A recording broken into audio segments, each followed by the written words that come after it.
Hello, everyone. Welcome to the Lilith update. Happy full moon. I am so excited for today's live stream because I have a special guest. I love it when I have guests because usually you guys are just looking at me. So a little switch things up. And for the full moon in Scorpio, I had to reach out to my pal Scorpio Sun, Scorpio Moon. Scorpio Sun, Scorpio Moon is a fantastic creator and astrologer and the first channel on YouTube dedicated to Scorpio energy. So I'm like, duh, we need to have Malika come in and Scorpio Sun come in and show us all what is going on with this Scorpio moon and also to talk about Scorpio energy. I'm a Scorpio myself. I love to talk about our energy. And I really want to first start out as well and preface this that the full moon hasn't happened yet. It's at 11:31 p.m. tonight. So you're spending the last moments before with Scorpios. So I hope you all came with questions. Of course, ask in the chat. Ask us anything, almost anything. Some I won't answer if they're strange, but we want to keep things pertaining to the Scorpio moon today, and then ask Scorpio Sun, Scorpio Moon, anything that you like as well too. And I also want to remind you guys that my May calendar is open for readings and services. And we do have memberships. My May horoscopes are dropping this week. I definitely also want to preface that we are going through a site redesign. So if you are interested in memberships, go check out the page and you can read more about that. But that's something that I always like to mention before you go and check out memberships because these are all changing in a month. So I'm going to keep my promos short because we have a special guest. So I'm going to pop Scorpio Sun, Scorpio Moon on to the stream. Hello, everybody. Thank you for joining tonight. Thank you for having me. Under the light of the moon.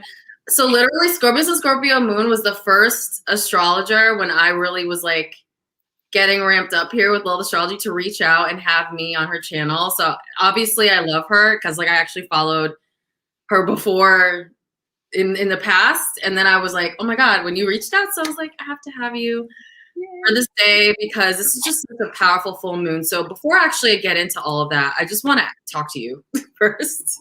I want all my followers to understand your channel, understand what you have to offer, your astrology. So I first kind of want to talk about like, how did you start the channel? How did you, obviously, you know, you're Scorpio Sun and you're Scorpio Moon with a Capricorn rising. So you obviously, that's a big reason why, but do you want to tell me a little background? So I started my channel because I was on YouTube, and back then I started in 2013. And I noticed that there were so many videos about Scorpios. I didn't know we were that popular, but apparently so. And the comment section was always lit. Like people had all these questions, and I was like, well, how are these creators making these videos? How are they getting this information? How do they know so much about Scorpios, like personally? And I'm not talking about, oh, my brother, my cat's a Scorpio, my bird's a Scorpio. But where are they getting the foundation for that? And there were so many questions in each comment section that couldn't be answered. And I was like, I can answer all of these. Mm-hmm. Literally. I was like, I know the answers to all of these without any struggle. Like I can tell you who, what, when, where, and why. And that's where the niche came about, because there was no other channel that was dedicated to Scorpios. Actually, I don't even think that there is any other channel just completely dedicated to one zodiac sign anyway. Now, I might be wrong, but I don't think so. And so I was like, well, let me do this. I was like, I'm going to make exclusive content about Scorpios by a Scorpio. So it's coming from the source. You don't have to ask a Capricorn, like, oh, how's your Scorpio, or blah, blah, blah. Like, how do they know? They don't know. They can guess, but they don't know. So that's how it all came about back then. And then it just kind of evolved because I didn't really mean for it to be a business or be anything. Actually, I didn't even start monetizing my videos, even though I could, for like years later. So it was just, I think it was I started monetizing like 2016. So I had gone that whole run with just, yeah. And it was just like, You have oh, a lot of followers. I don't know the count, but I just know intuitively, honey, you're doing well. yeah. And then I started my online shop last May. So Yes, I've seen some of the amazing jewelry. I'm like, I gotta get me some. I saw it was like a rainbow gem. oh, that's my newest one. My Oh my cotton God. candy crush is so good. It is so good. Oh, yeah, Yeah. I have to order that because you have the best. So Scorpio Sun, Scorpio Moon. Check out the links below. The shop is lit. Like that's pretty much it. It's amazing. So your journey to discovery, like that, I feel like that's so profound because it's coming from a heart-centered place. You're not just like, I'm a Scorpio, I want to talk about No. Scorpios. Oh, No, no. I see there's a need. Yeah. A, and then B, a lot of the time people like to keep our name in their mouth. And honestly, out of all the signs, you really shouldn't because we're like not the sign to really want to fuck with. So a lot of people do. And so it's really nice. And I found it comforting when I found your channel. Like, thank God somebody's like saying real shit, like real tea that I can A, like understand, and B, it's not coming from a place of just hating Scorpios. Because like as an astrologer, I always say, like, if you don't like another sign, then look within your chart and see where that sign falls because it's something within yourself. It's nothing to do with that person. Yeah. Yeah. Yeah. So like, what was like your biggest challenge with like starting it, or you just basically started with like the fun in mind? It wasn't just like, let me start a business. Well, my whole basis is people don't understand that my basis of my channel is relationships, and it's relationships within yourself. I always say, look in the mirror. The mirror is your best friend. Mm-hmm. And so Scorpio is a relationship sign. Or eighth house, we deal with other people, other people's resources, right? And so I always tell people that my channel really is about your relationships through the eyes of Scorpio, because we are the mirror. So when you're dealing with us, we're going to show you who you are, and you should use that opportunity to break yourself down and rebuild. So literally, astrology is like the coloring of what I do, and the basis is inner transformation. So I was not always like this. And I tell people, you think how we woke up, confident and everything. That's a total lie. Yeah. I grew up a hot mess. I was very, very super intense at a young age. I did not know how to deal with it. Like Superman, I had powers and didn't know how to direct any of them. So it was like me shooting beams all over the place at anyone who would come close. And so through, years of getting in the mirror and chipping away, breaking myself down and rebuilding from the ground up, these are the things that I want people to understand about themselves. And it's really important. And they'll try and dodge everything. And I said, when you deal with Scorpios, we're going to mirror back who you really are, not your outer layer, but who the inside is. So you can fake confident all you want. Mm-hmm. But if you come with me, come to me with something very inauthentic, I'm going to pull that out of you. That's what we do. We lift the veil. We lift the veil. And that's the scary thing about dealing with us, is if you haven't worked on yourself, And that's what makes Scorpio a natural astrologer and mystic and healer, because we were able to dive down in the depths and then see where there is opportunity for alchemy and growth. Yep. That what you're saying with the mirror is like literally what I tell clients. I'm like, you gotta look at yourself. If there's shit showing up in your field, let's turn it inward. Like, yeah, you put it there. Yeah. And even as women, we have to, at the end of the day, like, we have to do that. We have to, like, I don't take, like, you were one of the people, there's many other people in my professional life, but you were the people who's literally like, raise your prices. What are you doing? Well, I told you straight up. I was like, wait, I wasn't even going to send anybody. I'm like, we're not doing that. We're not doing that. Raise your prices. You're a value. PGR, honey. Like, don't do that shit. And I was like, you're right. And you see it's working. Yeah. Because we value ourselves before anyone else. And yes, external stuff does happen to us, but at the same time, we have to be responsible for the shit that shows up. And that is just so that's the natural astrologer, I think, and healer. That is true. It's the hardest thing to do, though. The mirror is the hardest place to go. You'll go anywhere else. Oh my gosh, this person is a narcissist, this and that. I get called every name you can think of. I said, listen, I'll give you a dictionary. You can pull it all out, honey. Write a novel. But when are you going to get in the mirror? That's what is waiting for you. Don't look at me. Don't look at them, because you choose your relationships. Nobody just comes into your life. You're RSVPing all day. I like, yes. All day long. Absolutely. Yes. Yeah. Oh my, because it's like the whole narcissist thing. Like, yes, they exist, but at the same time, you're inviting that energy in. So it's called boundaries as well. Like, so how long would you say of a journey that was for you from that part of your life to now? Well, I would say it was in increments. I have been journaling since the 90s, and I literally went back and looked at one of my journals. Terrifying. And I remember writing that I'm sick of hating myself, and from here on out, I'm going to have high self-esteem, or something to that effect. This was back in like 98. So I tell people, once you look in the mirror and just say it aloud, that's when it starts emitting things, right? You don't like what you see. It's fine. You don't like what you see. You can change it. Everything is temporary. Your weight, how you look, your finances, all that is just right now. People think it's permanent. You can change all of that. So it's not even, irrelevant, really, as far as I'm concerned. But just writing that out, journaling is a really big thing for me. So I wrote that back in the 90s, and it just started in increments. Now, I had pitfalls along the way, because you do what's familiar.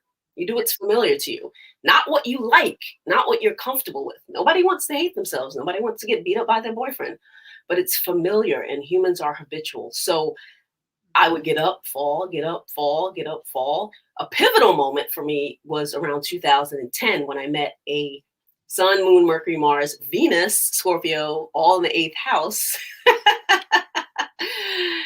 So Aries rising? Yes. Yeah. Ooh. And I met him, and our energy was on a whole other level. And he showed me who I was like that. And I did not like it. I did not like it. And so the digging had to come out. Like, it had to be pulled all that out. And it was tough, because I did not want to be around him, because I didn't want to see myself. And so that's when it started. And I was like, oh no, we're going to do this. And it was very painful. It's always, it's an ongoing thing. Even now we're still transforming. It's what I do, And so I would say, we got 10 years worth. And it's a long time. People don't want to do the work. They want to fly without the work. Oh no.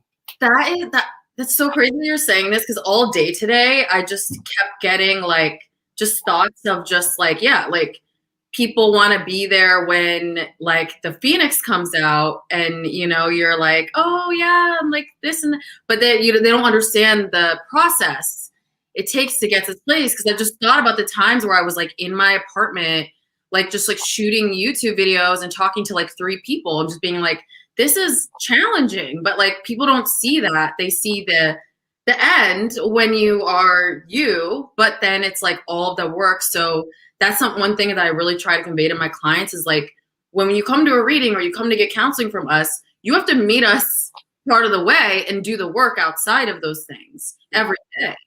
And even if you fall down, it's getting back up. That's right. You have to do it. And you're looking. We've been doing some things. I mean, do you want to share your I've been looking, I'm like, here I am with like Fenty on my face, and you're like, that's Rob. Like, what have you been doing here? This COVID quarantine glow. Honey, every damn thing up in this page. I mean, you look so young. Like, I can't deal. Like, you look like 26 this year. I'm almost 50. Middle age. I don't know the quote. I won't say it here. Something doesn't crack, and it's So, wow. Well, you don't. It can crack. You don't look a day over, like, I would say like 25. It can crack, because people I went to school with cracking. Yeah. Cracking, hanging, everything. Yeah. Well, you're a vegan and you, Almost 8 years. yeah, and I'm sure you like hydrate and take care of Yeah. your skin. Yeah, I and no stress. I don't have the ugly boyfriend yapping in my face. I don't have a ton of bills. I don't have, you know what I mean? That helps. I can literally sleep at night like I'm comfortable. I don't have to worry about how I'm going to pay the rent and stuff. Like all that matters, you know, it really does. And I created that though. You have to create the life that you want. You have to set yourself up and you have to get rid of your old self. That's the Scorpio thing. I had to burn my old self and become new. You can't drag the low self-esteem girl with a bunch of emotional issues all the way up here and be fly. It's not going to happen. It's not going to happen. She Yep. has to go. And that's the hardest part about people getting it together. They don't want to let that go because it's so familiar. Yeah. So familiar. It's like the chaos, because like also Scorpio energy, it's the chaos, it's the karma, it's the cycles. So it's like when we break ourselves out of it, it's breaking us of the mental shackles and programming. Like I always talk about the matrix on this channel, and we all form, or our family forms our matrix, society forms the matrix.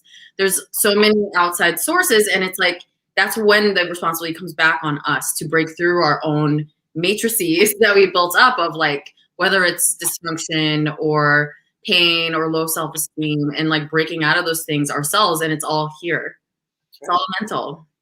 That's right. You know? And a lot of times it takes, you know, people coming into your life to show you how messed up you are. You know, they'll keep coming too. They'll keep coming into, you know, and some people run away. I did. Oh, I don't want to be around that person. It's like, why? Because they're showing you how ugly you are. Stay around them so you can fix it. And be like, oh, I don't like that quality. Let me do something about it. Oh, but I really love that one. Let me keep that. You know, you have to face yourself at some point. Some people never do. It's sad. You know, they're 90 and just die a mess, you know. Yeah, for real. I think it's really interesting too. Not only do we show people who they are, but I've found, I think it's just the intuitive gifts that we have. It's like I can just see through people, and I have less judgment for their bullshit, because I'm like, I see the bullshit 20 miles away, but I'm not gonna, it's not like I like sit there and judge it. I'm like, does that make sense? It's Well, like you feel it. You can feel it. And you feel from where it comes. Like a lot of people, I don't know, especially at work, like I don't know what my energy is, but some of them they get a little uncomfortable and then they want to find little ways to attack me. And I don't even take offense because I understand from where that comes, you know? You know what I mean? Like it's just I get where you know, it must be tough. That's like how Hades comes through. That's how Hades comes through, and the Lord of the Underworld comes through in our energy. Is I'm like, I see you doing weird shit, but I'm like, I see the root of it, so I'm not gonna. Right. I'm just gonna leave. I might not want to be around that energy, but I'm like, I see why this is happening, and that's it, you know. So it's a hard life though, being around us, and you know, yeah, and we pull the veil apart. That's why it's uncomfortable, you know. And me, I come pull the damn veil. I want you to pull it. I invite you. Like for me, I want to see myself. You know, other people are afraid of that. I want people to pull back the curtain. Good. Let's all look at one time. You know, like I say, my skeletons come out to dance together.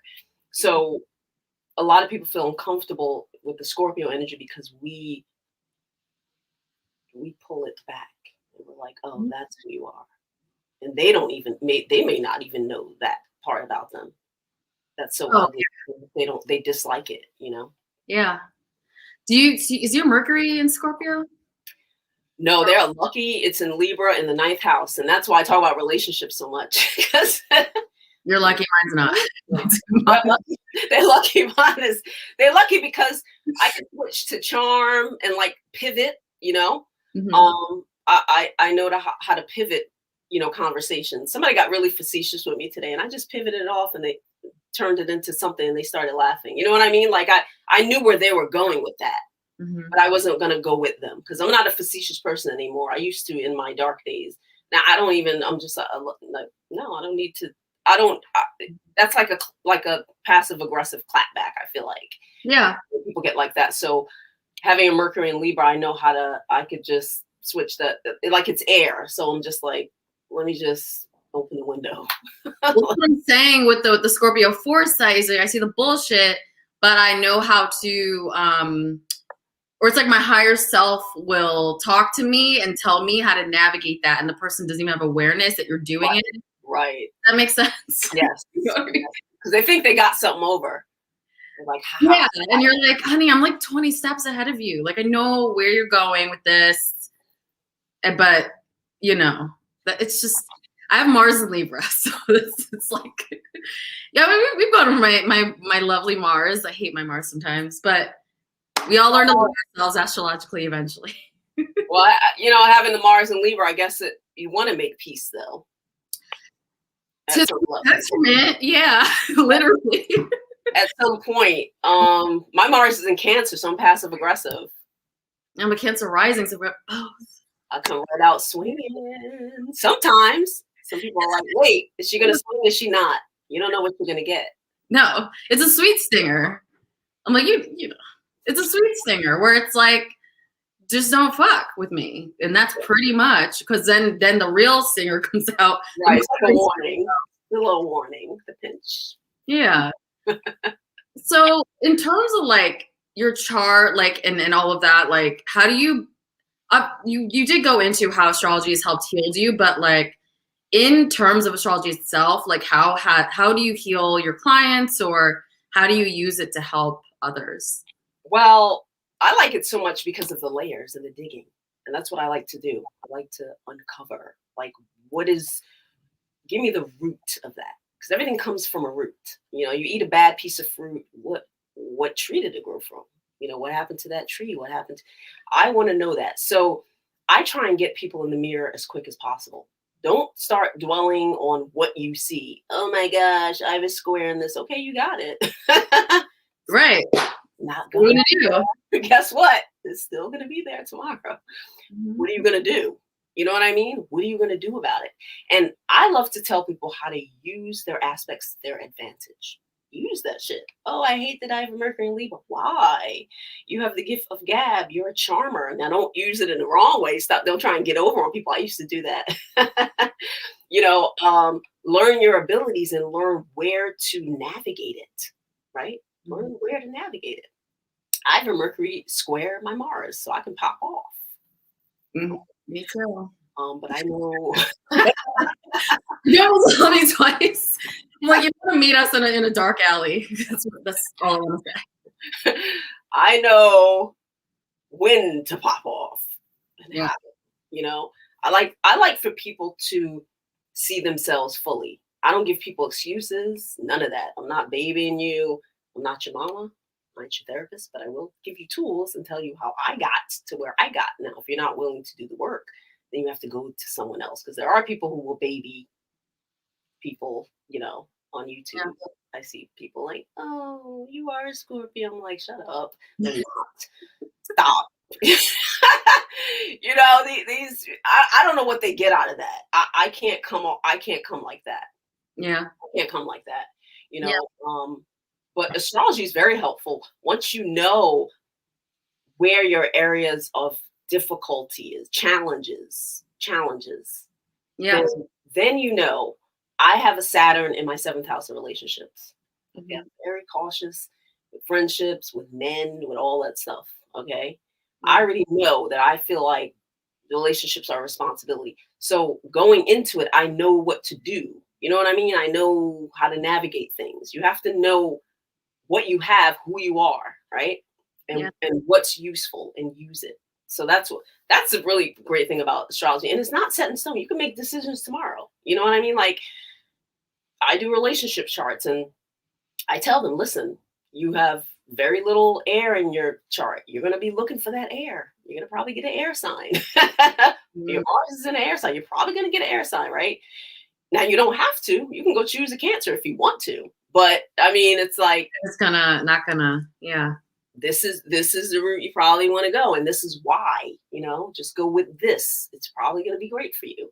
you know, but people can decide whatever they want to do, really, ultimately. Yeah. Well, it's like I've run into that where it's like you give advice, but then it's like, you want to do elsewhere, that's totally fine. You know, that's free will. You still have that. So that's the thing with astrology. It's like we may come to these conclusions, but if you choose free will in another direction, just know, at least you'll know before you choose that direction, and you can be more responsible with it. Who are most of your clients? Because a lot of my clients want to know about self-esteem, which I figure is great because that's the root of everything. You can start talking about love and this, that, and the other. If you're not confident in who you are, all those relationships are pointless. And I tell people that everything starts with, it's called self-esteem for a reason. Everything's about yourself, self-love. And people throw that word around, but it really is, you know, finding out who you are, not who your parents say you are, not who your friends say you are, not the labels that you've acquired over the years. It requires, you know, spending time with yourself and breaking down everything, stages, you know, and wanting to rebuild from, you know, a brick house and not a straw house that other people can knock down. So I get a lot of people who do have low self-esteem and a lot of past trauma, and they out looking for a boyfriend. Because it's distraction from that. I said, you know what kind of boyfriend you want to find? A damn heroin addict who's a bum who want to beat you. Yeah. I mean, really, what do you think you're going to find? Somebody who fly? You're not going to meet anybody like that because you're a mess.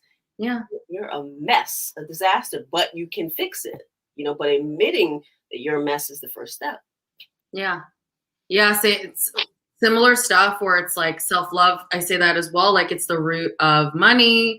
It's the root of your reality. It's the root of the vibration that you're giving out to the world. It's the root of like the things that you are, like saying, okay, yes, universe, I want this, or I want to distract myself from the stuff going on here.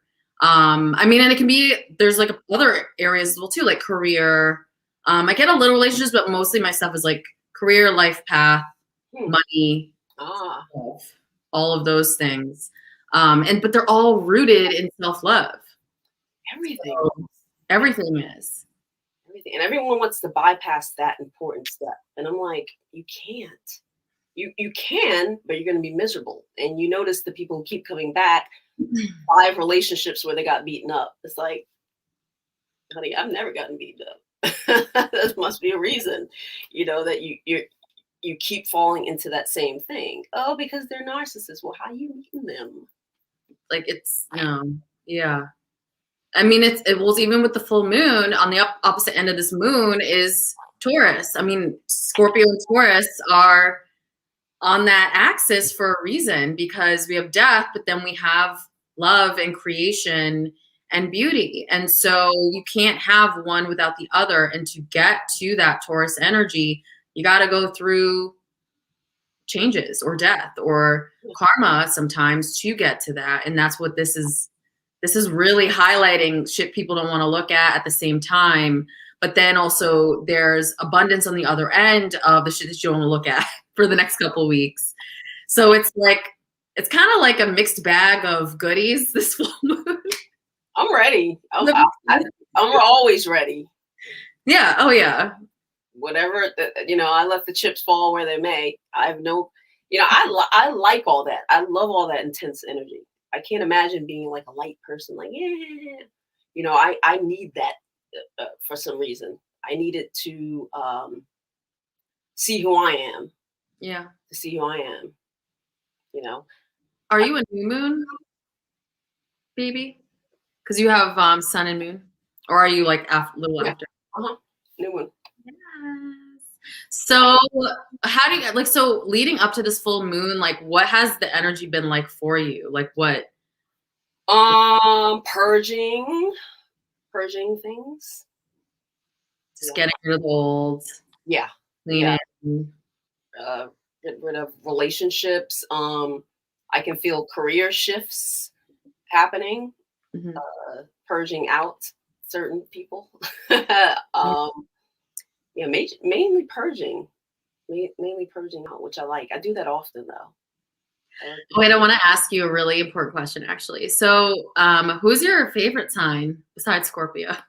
Besides, no other. I don't have another favorites. Not Cap, Cancer. No. Cap. Oh my gosh. No, I actually don't. And I think I don't because once I started learning who everyone is, where their energy comes from, I just meet them on that level. You know what I mean? Aries are combative and they got that Mars energy. Every time I deal with them, it's back and forth. So I already know that's what I got to do. You know what I mean? So I see people for what they are now. It's not like, oh, who's compatible with me, right? For me, it's just like I already know who you are. So let me get what I want because everything's about me. Let me get what I want on your level. Yeah. Okay. You need me to talk sweeter, and some people need that. Some people are different. You know, everybody's different. So I don't have a favorite. You know. What's your least favorite? The one you don't like? Gemini? No, actually, I love Geminis personally, actually. So actually, Gemini is not because they already know they're full of shit, and that's what I like about them. They know that they're full of it. Once you recognize yourself, it doesn't matter. You know who my least favorite is? I would say Pisces because interesting. Okay. Because they have no backbone. Mm-hmm. Where are they going? They're flopping all around. And I feel like dealing with them, you know, I have a double Pisces sister, sun and moon. We're all sun and moons in my house. Real? Wow. Libra, sun and moon Pisces, sun and moon Virgo, yeah. So, okay. And I feel like they have no backbone, but when they deal with me, they want me to protect them. And I fucking hate that. And I think it's my Capricorn energy is why. Yeah, you're like, literally like, no. If you can't fight, like I hate being people's shield. I love independent people who can hold their own, and they just can't. I think they just do that. And the joke is because they're ruled by Neptune, they're delusional and thinking like, oh, we can do that. I'm like, when? You can do what? I've never in 45 years see you swing at anybody, fight anybody behind their backs. You talk shit when you leave the place, but like I've never seen it. But not actually like pull up and no. Never. And it's because I feel sorry for people. Okay, well, go feel sorry for them, honey. You know, I that energy I don't like. I don't like when you're a liability. Gotcha. Well, like I love all signs. This is my Libra, but the only thing I do agree with you because like I love my Pisces friends to death, but like the lateness or forgetting or like not knowing what's going on, that stresses me out. But I just wouldn't really like involve them in like serious business things because that's when I get pissed. When it's like this shit, like that's not for me. So like friends are like, okay, go off and do your thing. Like see you some other time, you know, next millennia. But they are in their own world for sure. But I love Geminis. I'm a Leo moon, so they're fine. They know who they are though. Yeah. They know that they are bullshit and they just float around and just fuck around and they don't have no problem with it. That's what I like. As long as you know who you are, but if you're delusional about it, I'm so tough. When? It's like only one sample. Like I know I come off like a mom or like really nice, but then it's like once you peel back the Cancer layer, once you peel back the Mars and Libra, like there's stuff under there. So that's why they come for you. They think you're a Cancer. Yeah, I know. And then they're shocked and like, oh, wow, okay. They want me to be their father. They see Capricorn, like, oh, I can hide behind her. It's like, no. It's like, no. I got the belt. Well, I'll be your father if you want me to. Yeah. Or like, Adam will give me a nice mama bear hug. I'm like, yeah, once, but let's go. Like I might give it once, but no, not forever. I'll light a fire under you. In terms of like, I guess like with your clients, like what type of clientele do you get? Do you get mainly like women or do you get like a mixed group or how does that work? Yeah, a lot of women, relationship oriented, trying to build self-esteem. Men, Yeah, I get some men. Not my audience is about 68% women. So Okay. it's a lot of women, Good. For 22, that's good. somewhere around 25 to 35 age. So not super young, which is nice because my content, I've been like, all right, y'all go to sleep. We're about to get real. So yeah, mainly women and women who are trying to deal with Scorpio relationships. They just, I'm on my website right now. I'm doing crash courses, how to date a Scorpio, how to rise from the ashes. I'm on my third book. I wrote 2 books out of 4. Um, so Are they all on your website? I'm going to release them all at once. They're going to be there, but Okay. I'm on my third book of 4, which is like, I'm just taking my time through this third one because the other 2 I did simultaneously, and it took a lot out of me. We have And that focus, you got that drive. So yeah, so I mean, I'm doing crash courses on my website where people can get a whole course, how to date a Scorpio step by step, and of course we're going to talk about self, because you can't come in a relationship without knowing who you are. You come in frazzled, you're going to get frazzled. Why? with us, like it's the worst. If someone doesn't know who they are, it's just like I don't have the patience. I'm like, bye. Oh, then you start acting crazy. That's a great. So do you have like call them cross watchers, where it's like people that are not Scorpios want to know psychology, like all that stuff. And I'm gonna break it all down. I'm working on it now. So I You mean, all our secrets. huh? No, I'm telling them how to survive. Yeah. How to survive for the next 10 years. Long. How not to die before your time. But it's like, I'm telling them how to maintain that relationship. Because some people, they're not attentive enough to deal with us. Yeah. Oh my gosh, she just ghosts me all of a sudden. Nothing's all of a sudden. There's a emotional journey up into the ghosting, and you weren't paying attention. So, there's little tips I'm going to teach people how to do that. Why you're in your 5th Scorpio. It's probably time to quit now. There's some people on your channel, like they've been there with 5 Scorpios. Oh yeah, 5, 6, 7. Like, oh my gosh, there are narcissists, and I just met another one. They're only narcissists, honey, because you're reflecting it back to you. And they just keep going and married 2 or 3 times to a Scorpio. Oh yeah, all sorts of things. Been cheated on, dumped on. They don't know what to do, but they're still intrigued because they're on my channel. Think about that. Yeah. Think about the psychology of that. I mean, we rule the sign. We rule psychology, Scorpio. So that's like Scorpio men. Like I can't speak because I'm not a Scorpio man. I mean, whatever. It's very rare that I would be a Scorpio. It's too much Scorpio for me. I like we need a man. We need some Earth or something else because it's too much. But from my perspective, like I feel like that can be challenging if you're a non-Scorpio person trying to date a Scorpio male, because it's just like it's still a feminine energy. It's a dark feminine energy, and it rules psychology. So if you get a fuckboy that's a Scorpio, that's very challenging because there's a lot of shit you're just not gonna find out. They're gonna be there though. They're gonna work for 7 years. He hasn't said I love you. 7 years, he's not gonna. And it's like it's really interesting that like you're like, don't be shocked, because it's like people think it's like if a Scorpio, like it's like ghosting or there's like a sudden decision made that they weren't privy to. It's like we just make decisions and we don't like fucking tell people about it, really. Right, but it's not even like that Uranus energy, like all of a sudden. There's an emotional journey. You know when you get triggered and you're just like, ooh, and you fall back. And that's where it begins. Shit. Yeah. Little increments all the way until you finally ghost. They don't see that because they're not paying attention. I could feel energy. I've dated Scorpio men. Okay. Heavy ones and fluffy ones. I could feel the energy to wherever we're going all the time.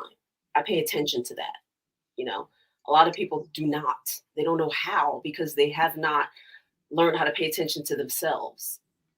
They haven't. So their body, their emotional body. Right. You're not paying attention to emotional body because it's like we pay like every day, like And I think this is like the Scorpio, the emotional intelligence. Like if I walk into the grocery store, I just know the energy and I just get it. I just get it. I'm navigating the energy with my emotions, or like figuring things out with my emotions. And all signs, honestly, except for us, don't have that. So it just seems like things are like all of a sudden with us because we're just, and maybe it's just because like we're natural witches. Like witches also don't talk about what they're manifesting. Like I will come out the gate with shit and be like, wait, what are you working on? I'm like, yeah. You like I can tell you, so you can like put your like shit all over it. No, You will. done. That's the same thing where it's like the undercurrent. It's a subtlety, and that's also with feminine energy. It's the subtlety. It's not in the like boisterous like Aries is the opposite Mars energy of us, and it's like they're just like gung ho, like, let's go, and I'm gonna say this, and I'm gonna do. Scorpio's like, I'm not fucking saying shit. Right. We're gonna do this, and this, and we're gonna do this, and then they'll see when it's done, and that's it. Right, because we exert our Mars energy in different ways. Yeah, we hone ours. Ours builds. Theirs just. It's like the masculine where it's like Mars and Aries. It's like fire, like let's go, guns blazing. Like it's like let's go to war. Like let's drop nukes. Let's just fucking go. And Scorpio's coronavirus. Okay. Yes. So Aries is like Hiroshima, and Scorpio's coronavirus. Yes, it's like that. Just that culmination that just keeps. Yeah. Actually, I had Aquarius Maximus. She's a cardologer, and she was on and she was talking about Cancer energy because we were talking about Meghan Markle. She's a Cancer rising. I'm a Cancer rising. And she was like, we got to think about that energy because it is like a growing Cancer, not to trigger anyone with that word, but like it's basically like it's slow. And we're in Mars and Cancer right now. It's slow moving, but it ends up like taking over things, and then people are just like, I didn't realize that this was going on because she's fucking shit up, and she just was like, I'm just showing up and I'm here, and she's like, I'm gonna tell like everyone what's going on. I really don't care, and she has Mars and Cancer in her chart, so that's the energy we're in right now, where it's like people are, and mixed with the full moon, it's like people are taking action on shit that they don't like, and really shining a light on that shit, and then the abundance can be available to them. That Taurus energy can be available to them once they get rid of the dead waste that has been holding them back. Like a lot of clients are like changing jobs, quitting jobs, relationships, moving, deciding certain things, getting rid of the dead weight. And especially as we head into the warmer months, you can be lighter to actually receive instead of carrying, like you're saying, that old energy that's just not serving you. Pointless. Yeah. So let's get into the moon tonight.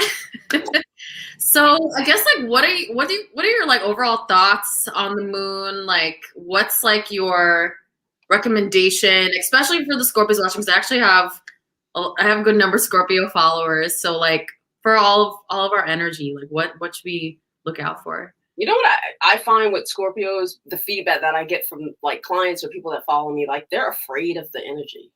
And I'm like, they're like, oh, it's so scary and so heavy. I'm like, I like that. Like some of them have that escape with that. They're like, oh, I don't want to deal with my emotions, or oh, I don't want to, like they don't want to go there for some reason. I don't know if it's because you're trained just not to. Like, we're heavy people anyway. And so just growing up, most of us, we've been taught to like lighten up. Mm-hmm. Don't be so serious, and it ain't that deep. So maybe that's something that they've brought on to themselves. I like to just dive into it. Dive deep. Get up in there. Dive into it. Jump down the hole.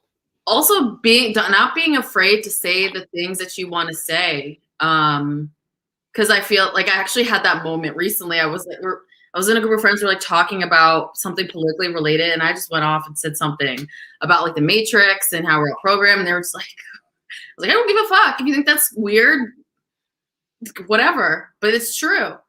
And that's Scorpio energy, where Scorpio will be in the corner like, yeah, well, I saw this, this is, and this is the truth. And people will be like, oh, you just said that? And it's like, yeah. But then that's what brings change to people. Yeah. Is really that jolt. Like there's been things that I've said to clients, like my delivery will be sweet, but like I'll be like, you're repeating patterns here. Mm-hmm. And it may like trigger them and they may be like, fuck Adama. But then like a week later, they might be like, oh, yeah, I see that. And then they come back. So I don't know if you ever have that issue with like triggering people, but I trigger people when they want questions. They're like, oh, that's a shitty answer and blah, blah, blah. Like, you just can't. But those are like fire signs because they just pop off before they know what they're saying. Mm-hmm. You know, and then they're under my comments again. You know, I'm like, you're not going anywhere because I'm a giver and I give you so much that you can't escape. You're never going to get what I give you anywhere else. You can't escape. You can't escape the dark. But I think people are mostly afraid of their deep emotion on an emotional level. They're scared of that energy emotionally, the Scorpio moon. That's what it is. They're like, oh, I'm afraid of how deep I can go. I'm like, honey, I know how deep I can go. Right? We're not talking about jail because there's deeper than jail. You know, that's a physical place. Okay. So it's like, just go in, you know, go find out how deep you can go. How do you know you're that deep? Mm-hmm. How do you know? Every Scorpio moon is not the same. Okay. Every Scorpio moon does not have the same depth. You know, you can have light transits. I was talking about that today. What if your moon conjuncts Jupiter? Right? True. Yeah. Honey, that ain't anywhere Jupiter is will lighten it up significantly. So find out how deep you can go. Why not? I jump in the hole. I jump in. How fucking dark can I get? I mean, I've been very dark in my life, so I already know my range. If you don't even know, you're afraid, like, of yourself. It's a shadow. It's terrible. It's a shadow. I mean, Scorpio is the shadow worker too. I mean, I would consider myself a shadow worker, and what you're saying as well too, to be able to talk to people about stuff they don't want to talk about and bring that out of them. That's a healer, but it's like you're having to look at things that are just not fun, like low self-esteem, low self-worth, or I just did like a whole challenge for my members, and each day it's like 7 deadly sins kind of shit. Cause it's like, I picked lack one day, I picked self-repression. Lack is a huge one that I'm just like, cause this is the end of the spectrum with Taurus. So Taurus is also illuminating in your life the lack. And lack is just so insidious. Like it can be even as simple as like you're in a store and you won't buy like a name brand thing because it's $5 more, and you're like, maybe it's a tiny amount. You're living in lack. Yes. You're perpetuating the lack, and then you want to have abundance come in, and you're literally telling the universe, like, well, I don't think I'm worth enough of buying like the name brand for like $10 more. So I'm just gonna like continue this vicious cycle. People don't realize it's these small moments, yes, that you can do the shadow work and course correct. So like what you're saying is, it's like, if someone's in a repetitive, challenging relationships, the way to course correct that is to look at what you don't look at and your own hand in it and course correct that. And that's not easy sometimes. People don't want to take accountability. It's ugly. People think spirituality is like, let me buy a bunch of fucking crystals and light some sage. That's it. But it's like, this is the real work. Burn a sage tree, your house be on fire and you still be a damn mess, you know? The real work is course correcting, and I'm not perfect by any means. I look every day. I'll be like, oh shit, I gotta let's redirect that. Let's look inside. But you have to continuously be doing that. Every day. And I think it's also just society. It's been built to distract people from entertainment to music to like, and all these things are beautiful and great. This is like Neptunian shit. But at the end of the day, you still can't distract yourself all the time, or relationships, distract yourself with that, or distract yourself with a kid, or like it's crazy, like how much we can distract ourselves with to avoid looking at the shadow, avoid looking at Scorpio stuff. That's really where the magic is made. I know. And People are doing it. They're building relationships that are, of course, going to be a mess. They want to know why this, that, and the other, and they haven't looked at themselves. You know, they don't want to go to therapy. They don't want to. I mean, it's pointless. You know, it's pointless, and you can't force people to do it. You know, you can't. You know that. Oh, I don't have $285 to get a chart. Okay, you ain't got it. Honey, listen. Perpetuate that luck, honey. I'm right here. That doesn't mean my prices change because you can't get it. When you go to Gucci, you can't afford them, but what you think they're going to change their price because you can't? No, go to Target, $9.99. Maybe they do chart readings at Target. They might. You might find some fat lady sitting with some crystals out front. I mean, you know, that's you. What do you value? Do you value yourself enough for the information? I spend money on books. I spend money on courses. I spend money on me. You know, I'm getting it. I'm getting that shit by any means necessary. If it helps me inner growth, I want it. I want it. Inner transformation is it. When you like, no matter, like, even if you're like, oh, let me go get, you know, a Gucci bag or whatever. Okay, you got the Gucci bag, like, but what is that? You could get 20 Gucci bags if you switch some shit going on in here and do some alchemy. You can attract enough money to get that. A man who will buy them. Or that. I love that. But it's like, you know, it's the thing is that, and I saw this, it was like a podcast with oh my God, what's that guy's name? He's obsessed with it's just like kind of a little bit like, it's like we all learn about like the law of attraction from these books, like Think and Grow Rich, and like I can't remember his name right now. Abraham Hicks is a big one. What is that one? Abraham Hicks, Law of Attraction. That's a big one. Yeah. Yeah. But he said something to me, or he said something in a podcast, this guy, and I can't remember.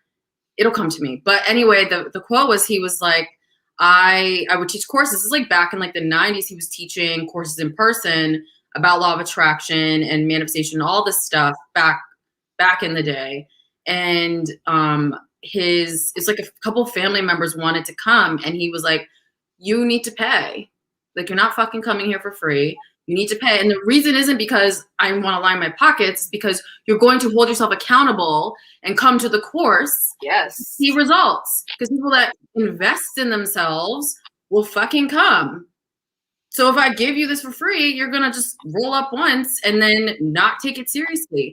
But they paid their $1,500 or whatever it was to do the multi-course thing and saw results. And he was like, I will never lower my services because of that reason. Because if you value yourself and people are placing value on a program, they're more apt to like do it if they're spending money on it.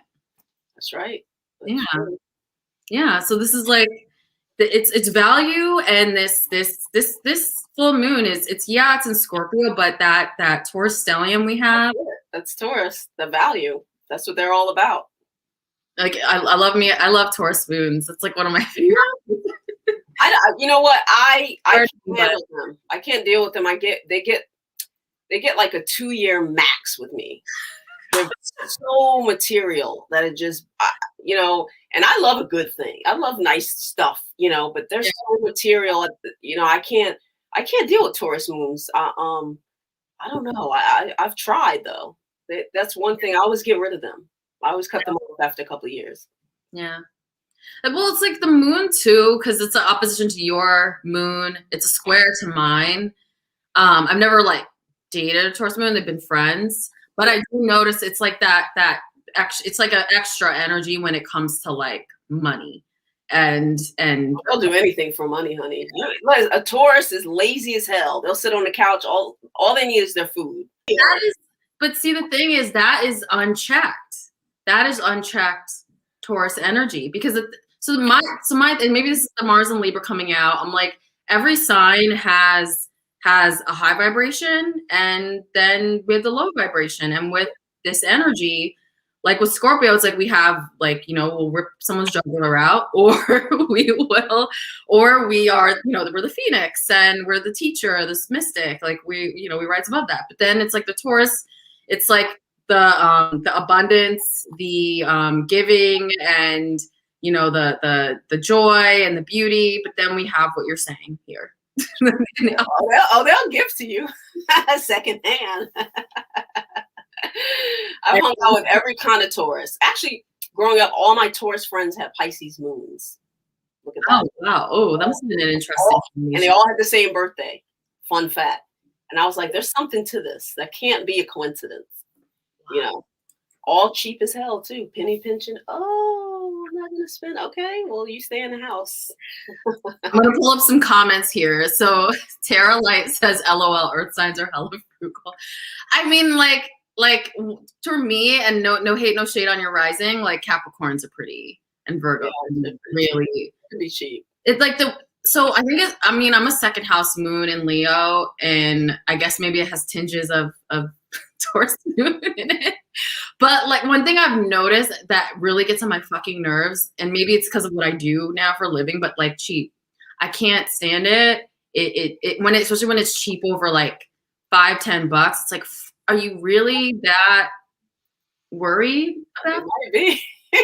They might be with their ramen noodles and all that in the house. You don't know, but that ain't my problem. What are your 3 fave moon signs? Well, you don't have a fave. I don't. Scorpio. My closest friends were Scorpio growing up because they'll do anything. They was down. You know what I'm saying? Oh, we're like down, like, and then the loyalty is pretty. Yes, and never talk about it. Yeah. Never. I don't care if you're not even friends. Some of them I'm not even friends with. I'll never talk ever. Like we take that shit to our grave. So that's like one important thing. That's Leo's so fun. Leo? I had a double a sun and moon good friend Leo. Oh, okay. Well, we were roommates and he was always down. Where we going? What party? What? And if the party was cool, he would liven the party up. He would make ice cream out of shit. Like he could go anywhere and make it fabulous, no matter what it was, So that's Leo shit, because I do that, and I'm a Venus and Sag. Like I'm like that. Like unless it's like really, really disgusting or something, right. I'm pretty down. You would make the best of it. Like he was a good time. Like if you wanted to go out, you go out with him. You didn't pick anybody whiny or complainy. Oh God, that's another pet peeve of mine. I've noticed when I was growing up, going out, whatever, all that stuff, 20s, like I feel like that would happen with like Cancer moons a lot. Gosh. I would just want to be like, didn't go trigger it quickly. Yeah.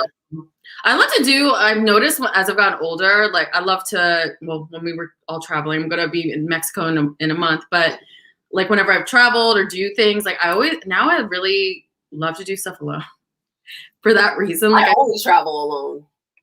I feel like it's like, I'm not traveling alone next month, but the people I'm also going with are pretty autonomous, but I just can't stand the like if there's whining or complaining, or like if you want to do something different than what other people want to do, there's like a whole thing. Like I don't like that shit. And maybe it's, I don't know, it's Scorpio, but I just have no patience for that.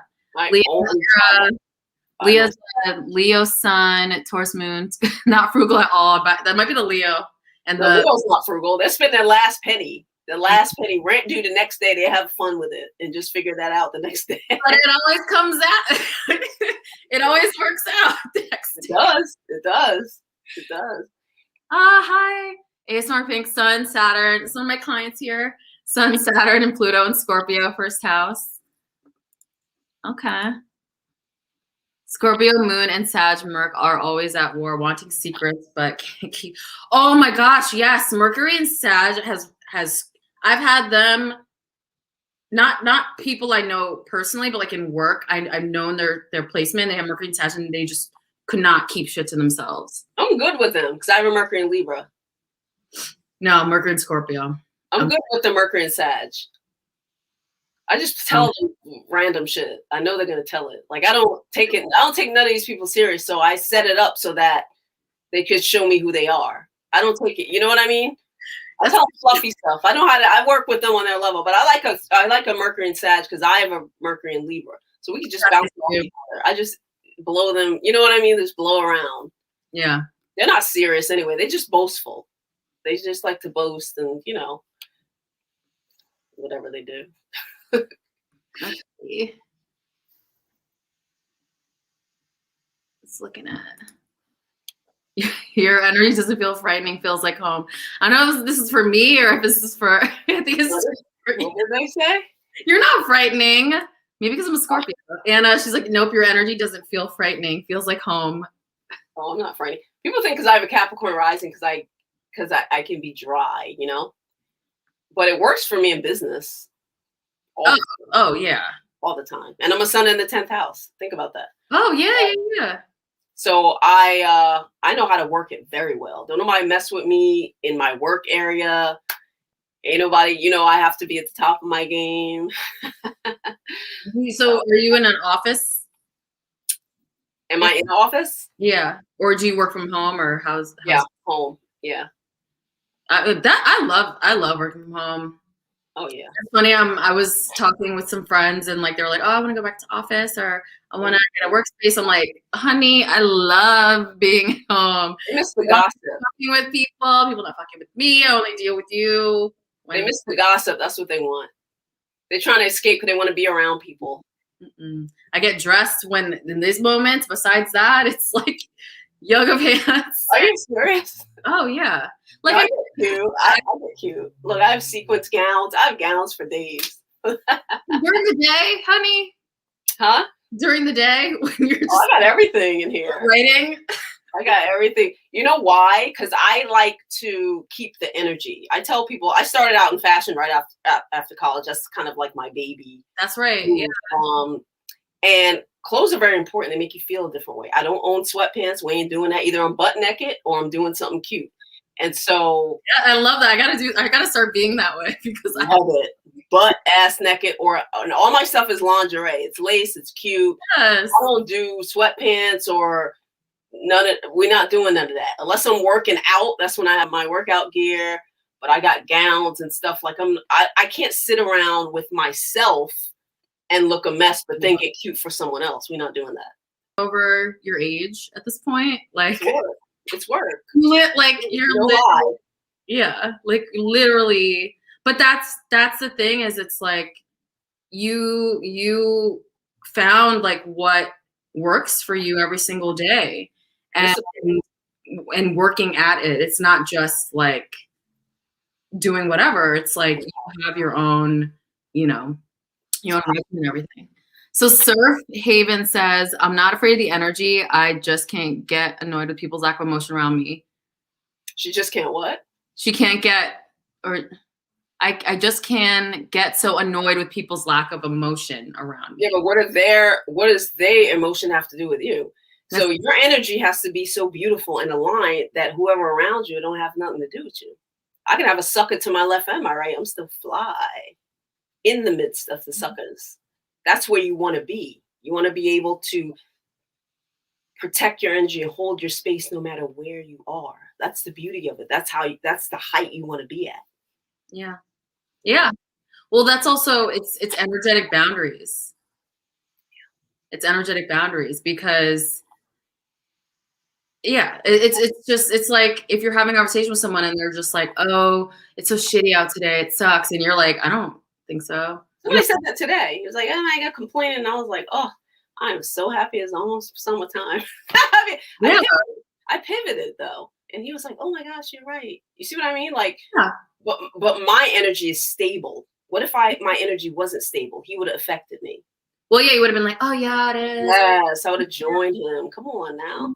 And you want to be stable. Mm-hmm. And that's one of my battles with Cancer rising, Mars and Libra. For most of my life, it's like the extreme empath crap, where it's like like if my energetic boundaries were thin, so picking up on people's emotions and then feeling like you have to match that or something. So now it's like I've obviously, like you, set energetic boundaries for yourself. So I'm not an empath, and I can pick up the emotions, but I just don't care about them. I'm like, oh, you sad. Well, unless you're being paid to care. Like, it literally does nothing for me though. It does absolutely. I don't bring it home. I don't absorb it. No. I can feel it, but it doesn't do. I can be around a bunch of sad people and I'm still fly. I would bring them up. That's what my energy does. I'm the transformer. Yeah. And sometimes I purposely go and sit down in the midst of a mess. And within minutes, I clean that mess up. Yeah. I'm gonna learn to keep my mouth shut about my business. Oh, well, yeah. If you Gemini sun? Oh, Gemini moon. Yeah, that might be hard with the Gemini moon, even if you're a Scorpio sun. Keeping your business to yourself. A lot of talking. And then when you get emotional, that's what you want to do. First thing. My mother's a double Mercury, a Virgo with a Gemini moon. You can't shut her up to save your life. You can't even pay her. You could pay her and she still wouldn't shut up. She can't. It's hard. Been a fan for years. So Lindsay says, there are personal things for us to address, but there's also a systemic issue. Yes, I agree with that. We did address that at the beginning, that there are external things that go on. Plenty, we all know. But at the end of the day, we have to take responsibility of specific things that are showing up in our own field. Yeah. So if it's things that are like lack and low self-worth and things that we can control, we have to take responsibility for those things. Yeah. I tell you what, most of it you can control. There are people who grow up very impoverished. Forget the projects. They're in the slums. Yeah. And they got one pair of shoes they share with their siblings and they never know they're poor. How is that possible? I didn't tell anybody this because I recorded everything, but I never posted it. I went to Cuba for my birthday a couple of years ago. And third world, honey. Oh, okay. I'm not trying to go there. The most fabulous people ever. Happy, whatever. And they don't even have that, honey. Trying to get water was like toilet tissue, you ain't getting it, And I'm like, wow. People complain more here. Mm-hmm. Over there, they really proud about who they are and everything, And look at their circumstances. Think about that, though. It's like Africans as well. My family were like immigrants coming from Sierra Leone. It's poor as fuck. Like, it's very poor, but at the same time, and you look in hindsight, like you're saying, like looking at some of these other countries, like look at your own situation and your own opportunities and make the most of them. That's it. There's only so, like, we have to. That's just what it is. And at the end of the day, we did choose to incarnate in this form for a reason. It's so that we can, especially if you have Scorpio energy, Lindsay, I think you said you're Scorpio rising. It's like you're here to transform the world through your physical form. Through I ain't doing that. Some of them are damn mess. They're not even working their energy properly. Yeah. So Scorpio rising it up and transform and we gotta take our power back. This is what it is. With all the shit going on in this world, I'm just like ready. Like, come take my power from me. Because when we give our power away every single day, just think of like money falling out of your pockets and into the street. That's basically how I think about that. And that can come in many different ways, giving away your power. It's just so many different plethora of ways. That's okay. We got a couple of bank accounts. So we got to have a reserve. It feels hurtful to hear. I don't know if you want to comment on my Scorpio self. I'm like, I bring up all the comments. So I don't know if you want to comment on this, Malika. Can you read it? Can you see it? No, but if I look down at my computer, hang on. Oh, gotcha. Okay. I don't know. I think it's something earlier. I don't know if you want to elaborate. I've never gotten beat up. Wait, I see what you're getting at, but there may be a better way to phrase it. It feels hurtful to hear you say I've never gotten beat up. Well, okay, we could start. We could start with why it feels hurtful to you. Trigger that. And within that, why it feels hurtful is something that you have to look at within yourself. Okay. And so I have never gotten beat up I've never been abused by a partner, period. Okay. And for those who have been continuously in abusive relationships, they have to understand that they're the common denominator. And that's it. And there's no way to sugarcoat that. There could be, but why would you want it to be? Why would you want that to be delivered to you in such a subtle way that it doesn't click? You know, it's like telling a drug addict, oh, you know, you're a little bit ill. No, you're a crack addict. You look a mess, your teeth are gone. What are you going to do about it? And that's my delivery. That's my delivery. And I would hope that somebody would deliver things to me that way. You know, I mean, I never got in my life. I grew up, my father was a Capricorn the moon, right? And a military man. Honey, when I tell you, ain't nobody sugarcoat shit in my house. And I'm happy that they didn't, because I like to take things straight on. I like to hit it head on. You don't need to, you know, I mean, we're adults. This is an adult channel. So if we were on a channel with a bunch of 14-year-olds, I probably would have rephrased it differently. But we are grown. Now, is this a child, Adama? Is this? No. Lindsay's a cherished member and client. Oh, okay. But you know, the thing is as we were talking about with triggers. I mean, I will say things that trigger people. Watch this. I may not like some of the things I say. Things might happen like this where you may not agree with it, but what we do and want to do is examine the triggers around a topic. You know what? I do that on a daily basis. If something triggers me, I ask myself why. Why that triggered me. There was somebody who put a comment under, it's deleted, under one of my videos, and it was long, so she might have been an Aquarius because they love to talk for days. And she wanted to break things down to me on an astrological level, and they were all incorrect, by the way. Mm-hmm. And I was like, what? Like, she was trying to give me a teachable moment. Like, let me educate you on astrology. And she's like, oh, I don't have any credentials and I'm not a professional, but I'm an avid studier and this is what it means. And I'm like, you're actually wrong. You know what I mean? And I deleted it because it's the wrong information. I do have people who don't know anything about anything, and they may take that as like what it is. I mean, it's a nature. I mean, I mean, look at any of my videos. There's nice comments and then there's things people don't agree with. Like we have something here where with Kelly, like, so the thing is you guys, like, we need to like take a moment because this is a guest on my channel and I want to give her like full, I know what it is when I invited her here. So I want to give her full, like be able to speak her truth. And then B, it's like, we need to all take a minute to listen to what she's saying because it's also coming from a place of love. So, of course. Like I would never. She's not saying that it's your fault if you're getting abused. What we're saying here is we have to take accountability for things that are repeating in our life over and over and over again because we care. Both of us have been in challenging situations in our life, best believe, which she has gone over. So sorry if I'm like rounding up shit right now, but this is a guest on the channel and I want her to speak exactly how she wants to speak. And that's pretty much it. So we're going to examine our triggers around this. If you want to email me after and talk about it, we can do that. But anyway, continue.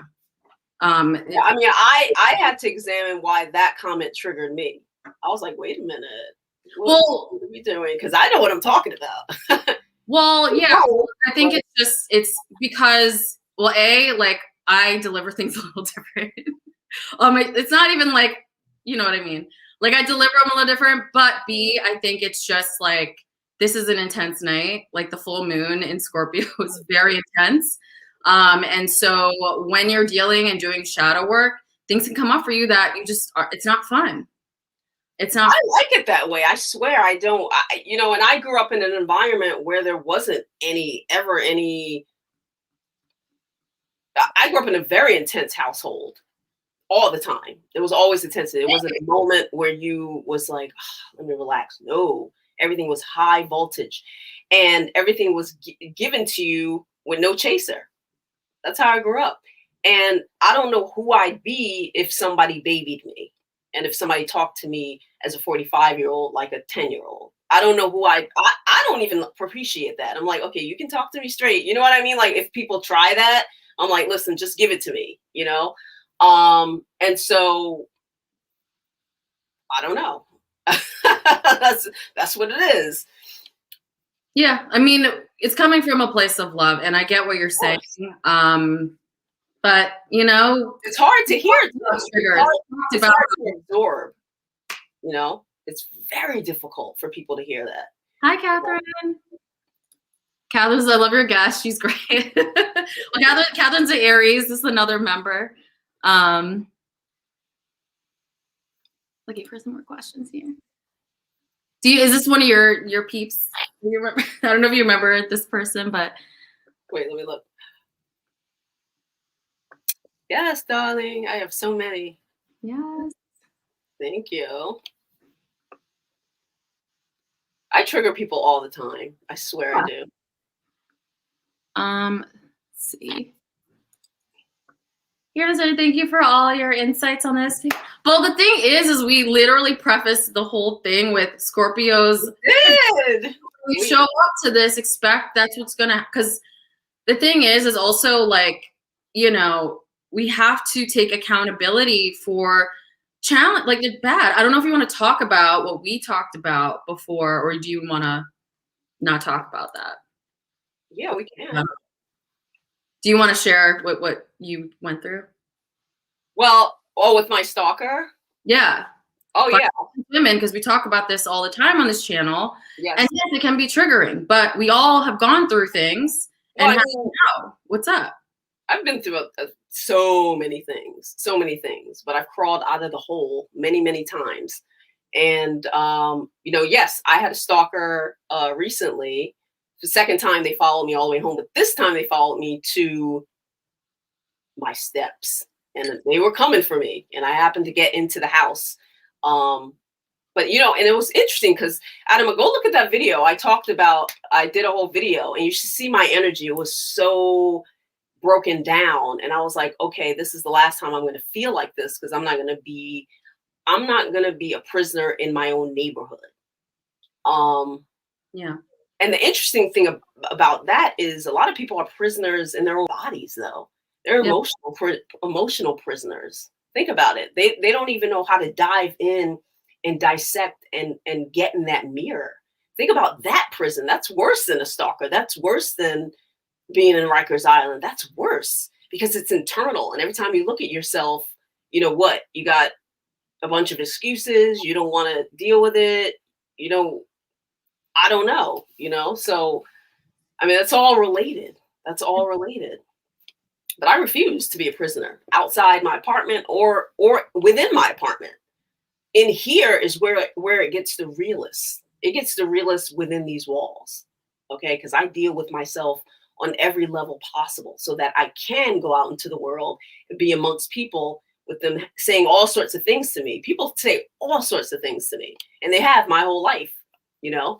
Yeah. And because I've built myself up, it just bounces off. It just bounces off. And when it doesn't, I confront and say, yeah, what is it about that is reflecting that? Like, I take accountability. That's the first go-to is the mirror. I would never in a million years be like, oh my gosh, you did that. It's never on the outside. It's always on the inside. Yeah. Yeah, I mean, you know. My battery's going to die. Can I change my battery? Yeah. All right, wait. Yeah. So Carolyn says, I love the direct, raw delivery of Scorpio sun, Scorpio moon, and find many just can't handle it. I affect many the same way and make no apology for it. I mean, it's my Mercury in Scorp, it's the sun, it's Pluto, but I also appreciate it as well too. Or it also is, I'm just so deep into my practice that whenever I feel a tinge of something, I immediately, like Scorpio sun, Scorpio moon is saying, I bring it back inside. I'm like, what's up? Why? And this is what I teach every single day here. This is the alchemy. Turning lead into gold. It's not just about like holding hands. It's also about getting your hands dirty and really thinking about why certain things are showing up into your field. And kind of piggybacking off what Scorpio and Scorpio moon said about being stalked. Like, if you've been following me for some time, you know my tales of just walking around and getting harassed, or dangerous things happening to me, or things like people encroaching on my space when I'm trying to walk on the street. Like it's like insane, some of the stuff that we have to deal with as women. But it's like at the end of the day, we have to, like Malika's like, I have to go look within. We have to go look inside. We have to work on healing ourselves. And we also have to talk about this stuff and not sweep it under the rug. She just mentioned it in passing in terms of her story that she just shared, which thank you for sharing that, before we got on to just catch up. And I'm like, that's frightening. That's like my worst nightmare to like be stalked where you don't have control. But she took control of the situation. And it can be a very healing moment for you to do that, because at the end of the day, like who else is going to do it for us except take control of our own situation? And that's what I'm also saying too about what's showing up into your field, taking ownership and taking control of that as well. So tomorrow, back. I'm gonna label you're chief stinger. That's what I'm kidding. Chief stinger. Why? So tomorrow, our ruling planet goes retrograde right after this full moon. So I'm happy about this. Why? Because Pluto. I'm tired. Yeah, I like Pluto energy. It's also work, and I've just been like I'm ready to like now receive, and that's what Pluto retrograde can do, because it's like, okay, like the Pluto puts down his little baseball bat and is like, okay, I'm done just breaking things down and shaking things up and making you work harder and making you lay foundations. I'm gonna rest. I'll still be watching you, but I hope you learned the lessons during this past year. And let me see what you do. How do you know? There's been a lot of Pluto energy with all these shootings, and actually the night I got stalked, Pluto was rising on my ascendant. Pluto and Mars. And Pluto and Mars together. Woo! Yeah.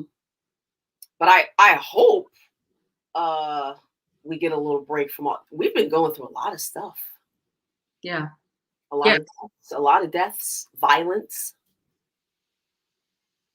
murder. That's Pluto stuff, yeah. It is. But the thing is it's like just I won't even like go into what's going on, because we all know. But like the reason why this is the Scorpio here. The reason why these things are happening is so that people will take their power back. And that's what sorry? Hopefully. Right. And that's what Pluto retrograde is like, okay, I've given you that, you see the shit.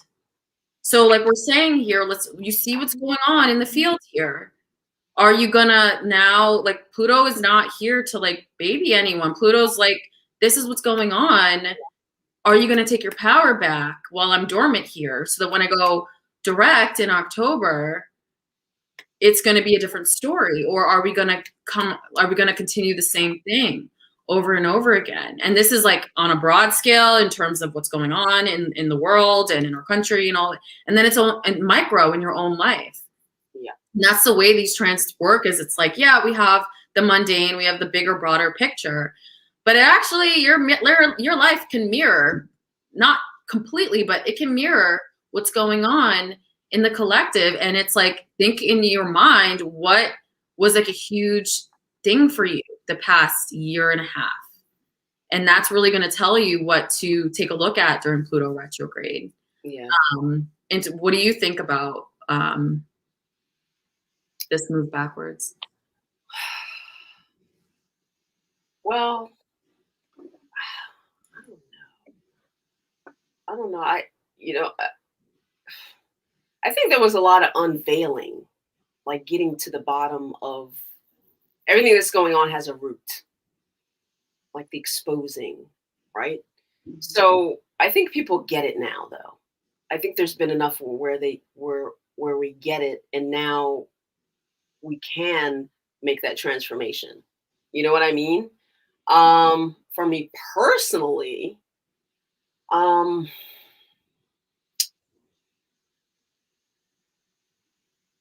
I would say, I don't know, I've done a lot of purging. I've done a lot of purging, and I know why. I know why. So now I can build a new basis. I would say that. I would say I've already broken down, so now we can rebuild. We can rebuild. Yeah. That's what we did. That's the energy that I feel like is going on. And that's spoken like a true astrologer, because So I feel like it's not many people say that, and that's what I want to convey in my videos. Is like, this is a time, guys. Like, it's time to take a look at what was messy, what was changing, what is changing, what you should have purged or what you need to purge. That's what this full moon is about. What's the shit that you need to purge, and do it. Because most of the time, like, people are not paying, like, normal people are not paying attention to these energies. So they're just gonna say that. Whatever. And then we're not even paying attention to this shit, though. No. Most people follows us. We're not paying attention to themselves. Yeah. You know? It's terrible, isn't it? Well, we have to know and acknowledge that Pluto is so, kind of like going back to what we were saying about Scorpio energy. It's like the understated. It's like Scorpio, it's like the analogy I gave. Scorpio is like COVID. It's like, this has been pretty not fun and not good. And a lot of people have been very impacted by this, but it's like not like a war where it's like outward stuff happening. It's very understated, below the surface, and insidious. So Pluto going retrograde, a lot of that is going to pause for a little bit, but it's not over. We have Pluto in Capricorn until it's like 2023 or 24. Pluto has been breaking up people's foundation wherever you have Capricorn. And I'm sure you're Capricorn rising, so you've been going through it. So it's like, Pluto's not going to be like, oh, you didn't learn your lessons. Well, this is when I go direct. It's all good. Like, whatever. Like, no, Pluto's going to go back to doing the things Pluto was doing and stripping things away until finally people or the world makes changes. It's like, even in our society, there's things that are so glaringly fucked up that Pluto is like, here you go. And like the climate and climate change, like, people are just like, the government and all, they don't give a fuck. And we're like, ramming the earth into the ground. And Pluto's like, and Uranus and Taurus are like, we're showing you what's up. People they're not paying attention to that. That goes back to another reason why I like being in Scorpio relationships. It's the big reveal. It's a big reveal. And it's up to you to say, oh my gosh, that's what it is. Let me do some breaking down. Now, you know what I mean? Yeah. Well, people aren't, I don't see people doing that, to be honest. I think they're glary-eyed, they're off in the bushes, they're avoiding, they are looking for a bunch of excuses. I don't see where they're just getting it, because things are coming, boom, boom, like one after another. Yeah. For a long time. COVID has been here, crept up on us. It was silent. It was there already. Yeah. Nobody's paying attention. People aren't paying attention. Yeah. To the energy. This goes back to what you said too about Scorpios being like, okay, bye, like, or leaving a situation. And you're like, I'm surprised. What's going on? It's like, because you're not fucking paying attention. So then he all of a sudden stopped calling me. Honey, he internally stopped calling you a long time. Yeah. Do not feel that. How's that possible? I just don't know, because I'm a feeler, so I don't know how that's possible. Yeah. Well, another thing too, so this actually kind of is a good segue to Sun and Taurus conjunct Uranus towards the end of the week. So to me, I think this day really is going to trigger the full moon more. So yeah, there's like a 2-week window after the full moon happens. And to me, it's like, okay, so full moon, boop. There can be stuff that goes on. There's stuff that went on that was actually good for me today. Like you can have a pop, but with the sun and Uranus then triggering on the other end of the axis of where the full moon is. Surprise. It's like some shop. It's like boom. Yeah. So I think one great thing though about this full moon is we do have Venus and Taurus in the mix. Praise be. Like I think I said that like last week. I was like, thank God Venus is in this because if Venus wasn't in this, I think Derek Chauvin's ass would have gotten off. Like we would be having whole different situation. Not to say his name like that, but I'm like, I don't know how else to like. I just needed to mention that situation because like I was like, that's the one thing that was I think astrologically saving that certain situation, even though there's plethora of other situations that are disgusting. I think since that was such a high profile thing, Venus has the tendency to balance things out and bring peace and harmony. So amidst the intense situation that we're having in the transits, we do have Venus on our side. And even though they call Venus the lesser benefic, Venus still is very powerful and can kind of hold it together. And then we do have Jupiter. We do have a T-square with Jupiter, fixed T-square. We have Jupiter in Aquarius still. Okay. Jupiter is going to be moving into Pisces in May, but Jupiter in Aquarius is also like it's like expansion of the change. So there's a lot of change. Definitely drop your more. Actually, we could probably look at some people's placements. Anyway, I always ask people drop your placements because then I can tell you kind of what house it's happening in. Angelica says, this is excellent Scorpio full moon analysis. Thoroughly enjoyed this. Keep speaking facts. So that's the Scorpio of me. I was like, let me see what's going on here. Let me like dredge these comments. I've been like, deal with them right now.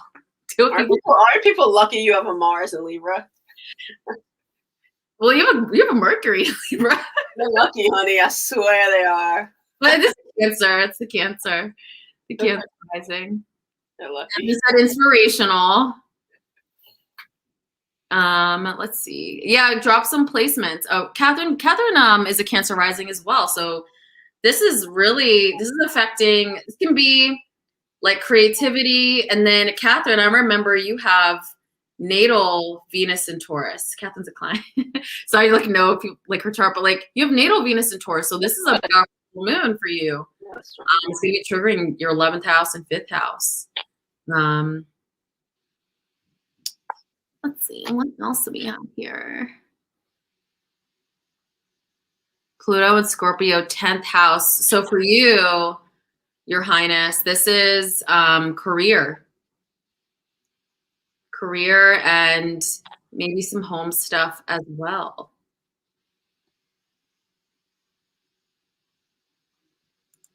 Yeah, Catherine already got there. Mercury and Leo. Nice. So Aquarius, Moon and Leo. You also do not like complaining either. It's like because it's a Saturn ruled signs. Yeah. It's Capricorn, it's Aquarius. Those are the two Saturn ruled signs. And it's in opposition to Cancer. And then we have Leo. It's like the heart and then the emotion. So it's just opposite energy. So it's like Cancer is like the mom. It's like, oh, are you okay? And then Capricorn's like, I don't have anything for you.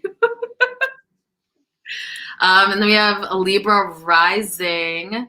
So this is like investments, money, things like that. I think, I don't know if you're changing career. I think you actually did write that down in the chat. Ace Savvy, I don't know how to say your name, but yeah. Oh yeah, and ASMR, Libra rising, it's another Libra rising. So money as well for you. Another thing too, because it's like 8th house, it's like second, 8th house stuff. Like second house is ruled by Taurus and eighth house is ruled by Scorpio. Mhm. So those two houses are interlinked. It's like, yeah, we have shared resources, the money shared within a marriage and Right. debts and all of that. But then we have the money that we earn, and it's so tied to our self-worth. And then on the opposite spectrum, it's tied to death and rebirth. So Right. it's like that's the parts of your chart that are really kind of getting hit right now. So a lot of you're going through certain death and rebirth in terms of your money if you're Libra rising. So a lot going on with that. Oof. Leo rising. Hi, Mallory. Leo rising, Leo sun, Cat moon. So yeah, this is like, I would say career as well. Career and home for Leo rising. I don't know if any of you, I feel like a lot of Leo risings I've come across in chats or clients, it's a lot of career stuff. Another Leo rising as well. Scorpio sun, okay. It's a lot of Leo rising. Yeah, this is more career stuff. Cap sun, Cap moon, square Pluto, and Libra. Oh, wow. It's intense. Yeah, you're Pluto and Libra, right? Scorpio sun? Yeah. Scorpio. Yeah. Oh, so you have Mercury in Libra, but you've got Pluto, so it's still listen, it's still Scorpionic. Yeah, like So weird. I think, it's interesting because, with my other placements, the Scorpio just finds its way out. yeah, it does. It comes right out. Yeah, like I've found that it comes out. It's like, well, talking. I'm a Mercury and Scorpio. Yeah, I don't. It's like it comes out when. I mean, it's like when provoked, when it needs to come out, basically. Unless you're like I remember meeting this. He was a Scorpio sun, moon, and rising. I love them. I love triples. Yeah, it was really nice, but like the Scorpio's up front. Like there's no. They're so close to their nature. I love it. Yeah, there's no hiding that. It's just right up front. And it can be challenging, because you're really going through the death and rebirth process. I'm ready. But with that casket, I got the casket right here. I love you. That's why I like dealing with other Scorpios at close range, because I want to know who I am through them, and vice versa. I love it. I'm never in hiding, in hiding was with a relationship with a Pisces. Yeah, like if you have to hide your intensity. That me with a Pisces, because they'll like, you know what I mean? Scorpio ain't doing that. Yeah, like I found that as well with like Scorpio moons. Like if like I know people who have like a Gemini sun or Leo sun, but then they have like Scorpio moon and maybe like Pluto or some other placement, and it's like I feel like I can be more intense. Like I feel like the Scorpio can come out, or like with you, like I'm like Scorpio always able to come out. I'm like, oh thank God, like it could just like, but like you have to. The thing is also if you're coded, I'll call it coded with other signs. If you have other signs in the mix, it's like you're balancing that, and then you have your intuitive nature to then use like those other energies to like to survive, essentially. Yeah. The emotional landscape, especially if you're a child and you have intense Scorpio placements and you may not be surrounded by a lot of Scorpios or people that would be receptive to it. Right. You can feel shamed for and that blocks the throat chakra and a whole bunch of other things. And so that's another battle, which I'm sure you've had to. Oh yeah. And now I just come full throttle with that shit though. Yeah. Full throttle. However, listen, I'll open up the window, jump out, I'll open the door, get up out of here, because we here, But that's also a sign of freedom. That's a sign of pure liberation. The best. I'm like, whoever can't handle, get up out of here. Yeah. That's pure liberation. I mean, one thing that was challenging for me, I want to say it was challenging, but it was, I had to basically allow myself to get pummeled to grow a thicker skin, like someone like my opposite rising, like Capricorn rising. Right. They're coming out on YouTube, and I can't even tell you, not even just YouTube, just across the board on social, just shit that I have to deal with, like comments and like people like saying They're terror. They're terror, aren't they? yeah. So it's like, but the thing is pure liberation is when you just stop giving a fuck. But then that also is showing that, well, it's also showing that you've healed certain trauma surrounding, because like I also have Chiron and Gemini and a Cancer rising. I'm extremely sensitive, and I've always been, but through the process of like getting pounded in sometimes on social media, I'm like, I really just, okay, well, can't really help you with that. I welcome them in. But it's healing. It was healing. Come on in. I love it. I say hi to everybody and everything. All the secret fans. I got the red pill community now. Wait, what's that? They're part of like the pickup artist community. So it's a bunch of men who like kind of hate women. So they love to, when I talk about relationships, come into my comments and say, "Oh, you're 45, nobody wants you." And I was like, "You do, baby, because you were just in my DMs. Like, are you kidding me?" I got 18-year-olds up in my face. Like, what's good? Like, there was a like neg women where they're like, "Oh, let me like knock her down." Yes. So they try with me, but they don't know that I've built myself up. So I welcome them in. I always say hi to the red pillars. Come on in. I'm not 45 and ugly with a bunch of kids sitting on the porch on welfare. Like they don't have any angle with me. Do you see what I'm saying? So when you've done the work and people have no angle, I invite them in. Come on in. You can't hurt me. You're coming from a place of hurt, you know? But that's what a lot of people don't understand. And I think a lot of spiritual teachers teach this, and they're like, triggers, and I teach this, it's in my mindfulness program. I'm like, triggers are opportunities to heal, even if they don't seem like it in the moment. Like when I once had some girl make fun of my makeup. I've had people make fun of my hair, my braids. Like I've had people make fun of my voice. I've had people call out certain things, like all the time. But it's like eventually you get triggered and you go through it over and over and over. So they'll be like, "Oh, cool, you're making fun of my hair. Like, why are you on the channel?" Then go. But you clearly must like something because you're here. So they love it. It gets to the point where it basically triggers our opportunities to heal. It's kind of like a wound that then gets a scab that then is completely healed, and there might be, I don't know, might be a little remnant or whatever of it, but it's stronger and it's done. And that's what it's like, even going back to lack. If you're being cheap in your everyday life, or you're not investing in yourself, or you're pinching pennies, the universe is going to correspond with what you're doing.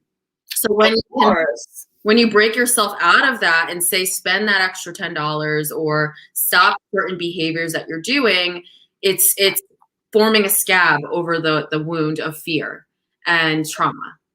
Right. So that's I think another way to kind of put it too. That if something is deeply intense for you and challenging, turn it back in. Because like I easily could have shut down my channel and been like, "Oh, these people making fun of me." I'm like, no, this is just the universe's way of being like, you got to get thicker skin, honey, because there's plenty more people who, that's what it is. But there's always going to be an audience there that corresponds with your energy. So well, even going heavier than that, if there's something like that triggering you, like physically, you know what I mean? Like you have to question, is that something about yourself you don't like? Like people with big nose, and somebody, "Oh, you had a big nose," and they cry. They don't like their nose. Yeah. Apparently. Because if you said I had a big nose, I'll be looking around for who got the big nose, because I know I don't, Yeah. Or like when people with no face on their channel call me ugly, I'm like, who are you talking to? Because I've never been called that in my life, so it's not even a familiar term. Do you see what I'm saying? So I don't feeling, yeah. Or somebody calling me fat, like I'm looking like, oh, okay, maybe they're talking to the person who walked by. Like it's not even familiar, so they don't understand that they're not doing anything, and they're probably the ones that are fat. They're probably the ones that look terrible because they can't even show their face. Well, it's just the shot.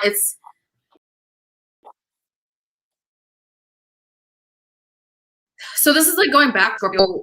People are going to project what they feel about themselves onto you. And I found that in my life, like whole life. And it took me up until like 30, like 28, 30 to be like, this is just people in pain that have something or whatever to project onto me. And so when you start to think of it in that way, that can also be extremely healing, but because it's also true. It corresponds with the laws of the universe, like I talk about here on this channel all the time, as above, so below, as within, so without. So we have to take a look. Like I'm on TikTok, and like there's so much anti-black girl shit on there. There's this fucking dweeb, like this fucking ass. Like, I'm sorry, I'm going off, but like this like fucking little ass dude made a TikTok, white guy, whatever, made TikTok how he would never date a black girl. And I'm just like laughing. I'm like, well, you're not even an option, honey. Like, he's probably the main one who would. If you knew how many white men have come after me in my life, my friends had an intervention. Yo, Malika, why so many? I was like, I don't know. Ask them. Like the people who come at me like that are the ones in my DMs. There's dudes in my DMs all the time. What's up? So, and then because I don't respond, that's when they do that. You know what I mean? I'm like, you're the ones in my DMs. Like, who you fooling? You know what I mean? Like, make a TikTok, you wouldn't. He's probably dating one right now, or he couldn't get one. He's not paying attention to him.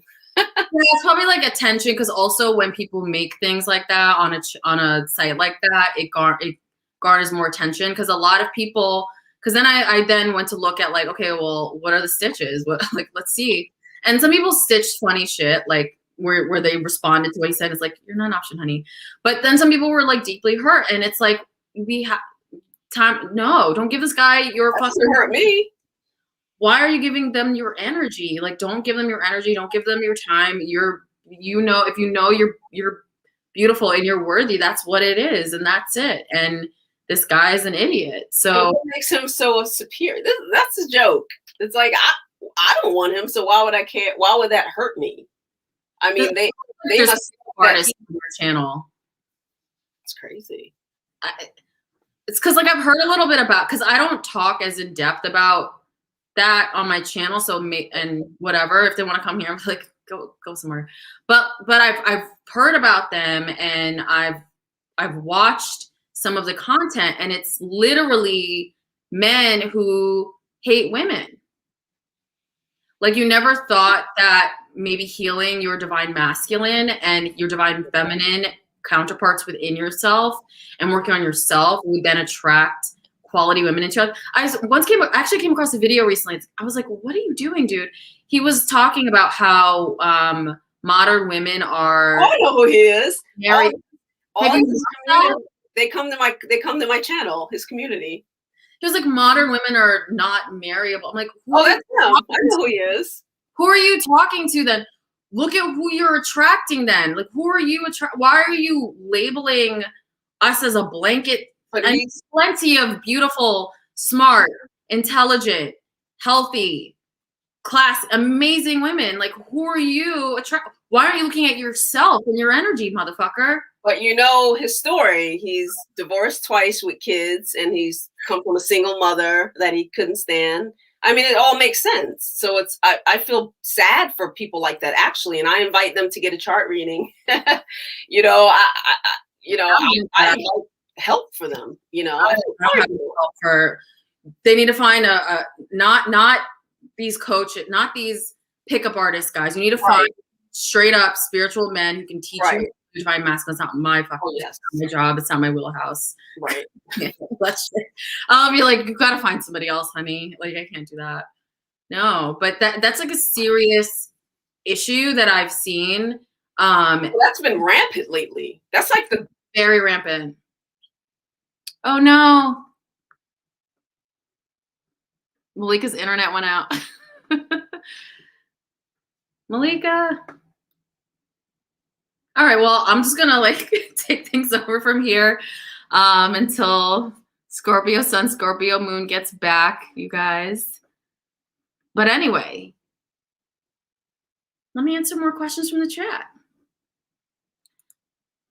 So we got a lot of Scorpio risings in the house today. Oh, your Saint Victoria is Scorpio sun, Scorpio moon. She's a Capricorn rising. So it's mixed around a little bit. But this is in your first house of self with your relationships.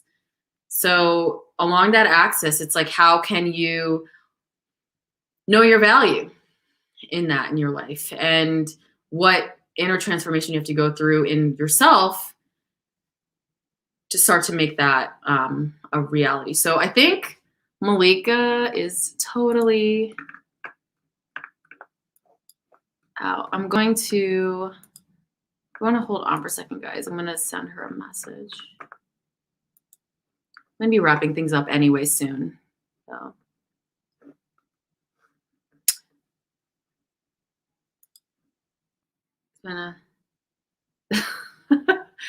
It's just it's so strange to me. I mean, I think it's just there's a lot of wounded people in the world, and I'm not saying like I'm not perfect by any means, but just my commentary on just some of the men that I see on YouTube or social media, and it's just disgusts me, like the amount of men that literally hate women and they're doing nothing to look within themselves to shift it. It's like we're the ones that a lot of us go to spiritual teachers or go seek counseling, or go seek help, or we're all like, let's flip it inside, let's look within. And a lot of the men, not all, but a lot of them are not doing that work. I mean, collectively in society, it's like, even like you guys are doing, you're here and listening to this conversation, but a lot of people are not doing this work. So it ends up just being a very vicious cycle in our society, a vicious cycle of people just not being aware. And I think also that's what Malika is really trying to convey during this live is that we have to start holding ourselves accountable. We have to, regardless, like, yeah, even if there are things, there's karma, there's systems, there's all this stuff. At the end of the day, we have to start holding ourselves accountable. And especially like with men too, hold yourself accountable for this instead of holding women accountable. Malika's back. Hey, oh, your webcam's off. My technical difficulties. Yeah, your technical difficulties. It's happening. Oh shit, we're like an hour. We're an hour out. I'm so excited. I was thinking about going to, I don't know if I can see it. Sometimes I can see it from my window, but I might go outside later and like howl at them. Howl at them. I mean, there's no one I would have rather spent this full moon night with than the fucking full moon, the new moon in Scorpio herself. While you were gone, I was just talking about just essentially toxic masculinity, and like how we as women were always like, let's look inside. Like if you go to any, like not this channel and not your channel, but if you go to some of the like female dating coach sites, it's all they're all about like what we need to do and what we need to hold accountable. We need to do, and it's like, yeah, but they also need to do things as well, like on a deep level. A lot of men were raised with serious trauma. Like you're saying, this dude, I don't even remember his fucking name. I just came across it on my. I know who he is. And I was like, who? He's having a good time now. Like he's popular now. But that's frightening to me because it is. That's not teaching healing things about women at all. It's not. And his followers are very young little weasels who are dissed by women, and they think this is like getting them back. And it's like, well, when you shut off your computer or your phone, you still have to deal with yourself. This is what I talk about. When you shut down and get out of the comment sections, you still have to deal with your self-hate. Yeah. That's hard to deal with. It's easier to spew venom at other people than to deal with your own stuff. And it's who's that guy? Derek Jackson, or whatever the fuck his name, that guy. I was just like so confused. I wasn't. It's like, what's so appetizing about it? It's No, like nothing. I'm just but like these people are getting so much like so much energy is being generated through their message, and it's like it's not healing to people. It's kind of like it's like crack. Like you're it is. It's like crack because it's like a lot of especially if like a lot of women following that. It's like playing into their own like these people are playing into their insecurities. Of course, It's awful. that's what they're there for. That's what they're there for, and you know. He's married or whatever. Women do it too. There's channels. Get that bag. You know, have him paying your rent. I mean, more power to like if I'm like more power to women to do that. I mean, that's fine. But what I can't get with is like negging or knocking women down a peg, making them basically blanket statementing women saying we're all like ratchet or like not worthy and like all this stuff. And it's like, but what have you looked at yourself? No, they have not. They have not. They have looked at the outfit of the day. They probably got ketchup stains on their sweatpants, have not showered in a week. I know plenty of amazing, like, and you, number one, like, I'm like, here's one right here. Like, I know I can like name 100. So I'm just so confused as to who. Because they're not in the vicinity of fabulous women. Their energy is not level with that. It's just so confusing. But I mean, I'm happy to be. I'm happy you're on the internet. I'm happy to be on the internet doing something. But it's just that's really where, yeah, that's really where it just I can't look sometimes online at stuff because it's nuts. And then it's like within our own community, like this man's black, of course, is doing this. Most of them are. Yeah, most of them are. And it's like misogynoir is like a straight up real thing that we don't want to talk about. Even with things that have gone on recently, it's just rampant. We're just we're not human to them. But I know I am, but it's like whatever, boo. But it's like that's what they think. But it's like that they don't realize that this stems from some serious ancestral trauma that we've all gone through as people. And instead of addressing that and addressing themselves, they want to then project it out onto us and Black women like it's us. And it's like this is like a collective thing that we all need to take a look at. And it's also you need to look at yourself, like before you look at anyone else. All these pickup games, like honey, I know that whole game. So I guys try to do the negging stuff. And I can see from my way, I'm like, this isn't cute. Like, it's just not, it's not, it doesn't impress me. Terrible. It's quite funny. I mean, I play around with it though. For those that don't know what negging is, if you're in the chat, but it's basically like a pickup artistry thing straight men like to do to basically, they see a beautiful woman or they see someone who's out of their league. They basically think of ways to knock them down a peg. Right. That's supposed to make you chase after them. Yeah, chase after them for attention, for their validation. Yeah. So we don't do that. You can see it from a mile fucking away, and I want all of you to see it from a mile away. They go for insecure women, though. Yeah, for women who haven't worked on themselves. That's true, because that's where we go back to then the energy. Yeah. So if like with me, like one thing that I examined is like bringing people like having people like that show up in my field. I'm like, where am I not tightening up these boundaries?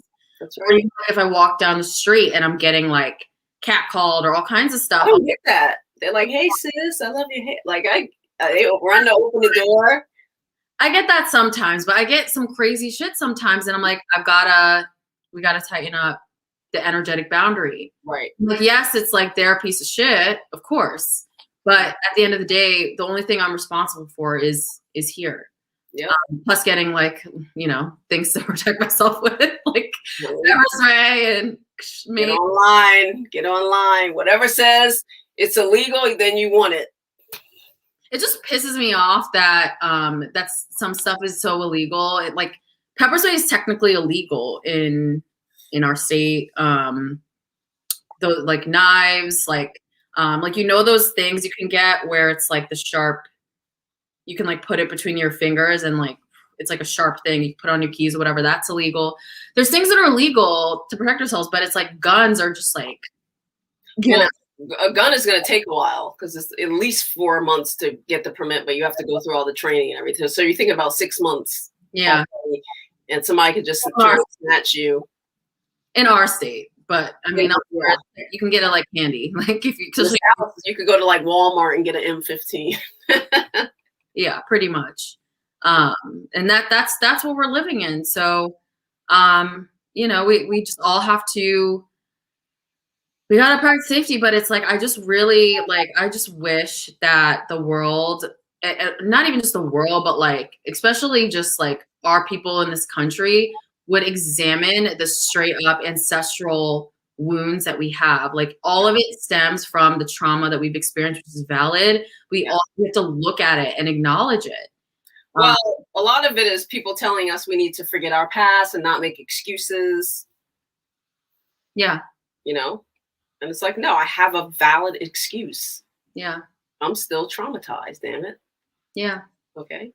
Yeah. Well, the thing is too, is trauma is also very insidious. It's inherited, it's conditioned from, so it's like our parents had the trauma, then they like still the trauma into us. And then we like, if you're unconscious, you then trauma. And then as you're moving about your everyday life, the triggers are what's indicative of the program, of trauma. And so that's what makes it kind of really like a sand pit, because like you're saying, people don't want to look not comfortable. So it's like we'll run away from the trigger, we'll run away from the trauma and not look at it. So then it goes unchecked and it continues. And that's what the matrix is. Like, I don't know if you call it that. I feel like when I call it that, some people think it's like a mythical thing and it's like a bunch of wires and we're actually really plugged in and we're going to wake up. Like, no, the matrix is in your mind and it's like a very sophisticated thing that has been concocted. So, and you can fall trapped back into it. Like you're saying like your mother could die or a cat die or something could happen. And then you fall back into unconsciousness and that's okay. But it's like the picking yourself up out of that is what's important, and recognizing those triggers and working to face them, face your shadow. Have you ever seen, I always reference this movie when I talk about the shadow, but the movie Us by Jordan Peele. Mm-hmm. Like, I feel like, yeah, it was a horror movie. Let's just scare the shit out of me. Oh, no, it was deep. Let's just scare the shit out of me, like repeating it. I was like, sometimes I'll wake up to get water at night. I was like, I could see this bitch coming in my closet. That's so funny. I wouldn't run from my other self, though. I would confront her. But that's what it is. It's the shadow. That's what it is. And that movie, he was trying to convey, like, especially black people, wake up and look at the shit that's scary right now, like, in order to free yourself. Yeah. And she, the black woman at the end, frees herself because she's the only one that could fight herself and win and integrate it. So it's not like we're a lot of us have been doing, especially with this Pluto retrograde.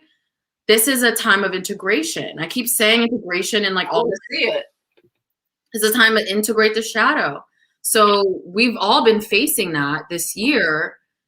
During lockdown, during all these things, like especially when you're home, like you're saying, in these four walls, a lot of the time, or if you're with a partner, if you're with family or friends or roommate, whatever, most of it, you're going to be facing some serious shit within yourself that was hard to distract yourself from. So that's why we have it's like not easy. It's why we have a lot, like mental illness is on the rise, especially here. There's been spousal abuse and domestic violence is on the rise in the home, because of what we're going through. And that's not easy to deal with. Right. But it's like, it's like at the end of the day, you got to fight that shadow. You've got to integrate that shadow and realize like, what is the dead weight? And Lupita killed her shadow at the end. That was the dead weight. Yeah. Yeah. He shanked that. She was like dead and took her family and was like, let's go. So that's what we need to be doing this year. And this year is better. Like we got Jupiter going into Pisces. Jupiter's in its own sign for a few months. Yeah. So this is like Pluto's like, okay, I'm gonna saunter back to the underworld. Yeah. I'll see you in October. See what you do. Here you go. Here's some growth. Here's the foundation. So now it's time for you to either run with it, or do you want to stay and keep fucking with the shadow and have that shadow pull you back down into the dark and not rise above it? Yeah, I know what I'll be doing. Oh, like, please. Your shadow, I see it right there. There it is. I got like 5 shadows, but I'm friends with mine. You know what I mean? Like, yeah. We all buddies. Yeah. I don't have no like, ooh, no, come on out. Yeah. Come on out. So ancestral trauma is actually pretty 4th house as well. Especially, I'm just answering. Oh, sorry. I really can't see. Ancestral trauma, Anna says, is the 12th house. I could see it kind of, but it's more. It's like the subconscious mind and like things that are hidden. But 4th house, especially if you have like, I mean, I have Pluto there, so I know all about that. I've been studying a lot with I went deep in with the 12th house for a couple of months, and it's interesting that I found you can find your parents' hidden stuff in there. And I was just like, oh my gosh, you know, and I found my mother's hidden issues in there that came through me. That's it. That's just what I found interesting about that 12th house. Some of the stuff in there ain't even yours. Yeah. It's not even yours. Like I've Sag in my 12th house, and my mother's biggest fear was having freedom because she never had it. And now what is mine? I'm always trying to, you know, keep clingy people away and make sure I'm not trapped. And I'm like, where's that coming from? It's her shit. That's so also another interpretation that I do. That's really interesting. With the 12th house is I also consider, so your rising sign, the sign that's before that, guys, like that's a shadow. Mine's Gemini, and I have Chiron there. Like I said, with speaking up and my voice and all, that's a huge shadow that I've had to integrate. And I had to making fun of the way I talk or whatever on the channel or things like that. Like, and now like I'm great at speaking, but I had to go through the pain. I had to I did public speaking stuff. I had a coach. Like I went through. But I integrated my shadow. I didn't sit here and make excuses and be like, oh, they're making fun of me. Oh, they're doing this, or oh, I'm triggered. Like, yeah, I got triggered, but I was like, you know, I'm gonna fucking do it because I need to know how to speak as a human and as a woman, be as a soldier if I want to help people. So I integrated that shadow. But your 12th house is stuff that's like blinders that you can't grab a hold of and you can't see. So if you have like sun there or you have placements there, that's something to really pay attention to. Yeah. Oh, for sure. Yeah, even if there's planets there, like you're saying, because people always are like, in readings, they'll be like, "I have no planets there. What does that mean?" It's like, okay, well, A, that's not something you have to stress yourself about. So you go to an astrologer. B, like that, it doesn't. It's like you look at the planetary ruler and all of that. It's a little complicated, but it's like it doesn't mean that the energy does not have any validity in your life. Right. Like my Mercury's in Scorpio on top of it, so that's the ruler of my 12th house. So that's saying something. But for you, it's like. Sag, you look at Jupiter, or you look at Neptune. It's Neptune and Sag. Oh wow! Oh, well, I mean, there's so many other reasons why you're intuitive and like straight up psychic, but that's a big one. Yeah, yeah. Do you feel like you shy away from freedom as a result of that placement, or that's something that you've had to integrate, like me with pushing through challenges with speaking? I fight for it, or I feel like people will take that away from me somehow. Yeah, like I won't have it somehow, like, you know, or when people are like, oh, do you want to be married? And automatically I think I'm in a dog cage. Like I can literally vision it, me in the fucking cage and somebody has the key and I can't get out. Like I always feel like it's some man is going to trap me or something. Well, it's also Saturn in the 7th. That's a lot of caution. And yeah, that's true. but I feel like with like just freedom, like trying to like stay free. That's what it is. Like there's something about that, like, or maybe somebody trying to suppress me, because I think I was suppressed a lot when I was younger with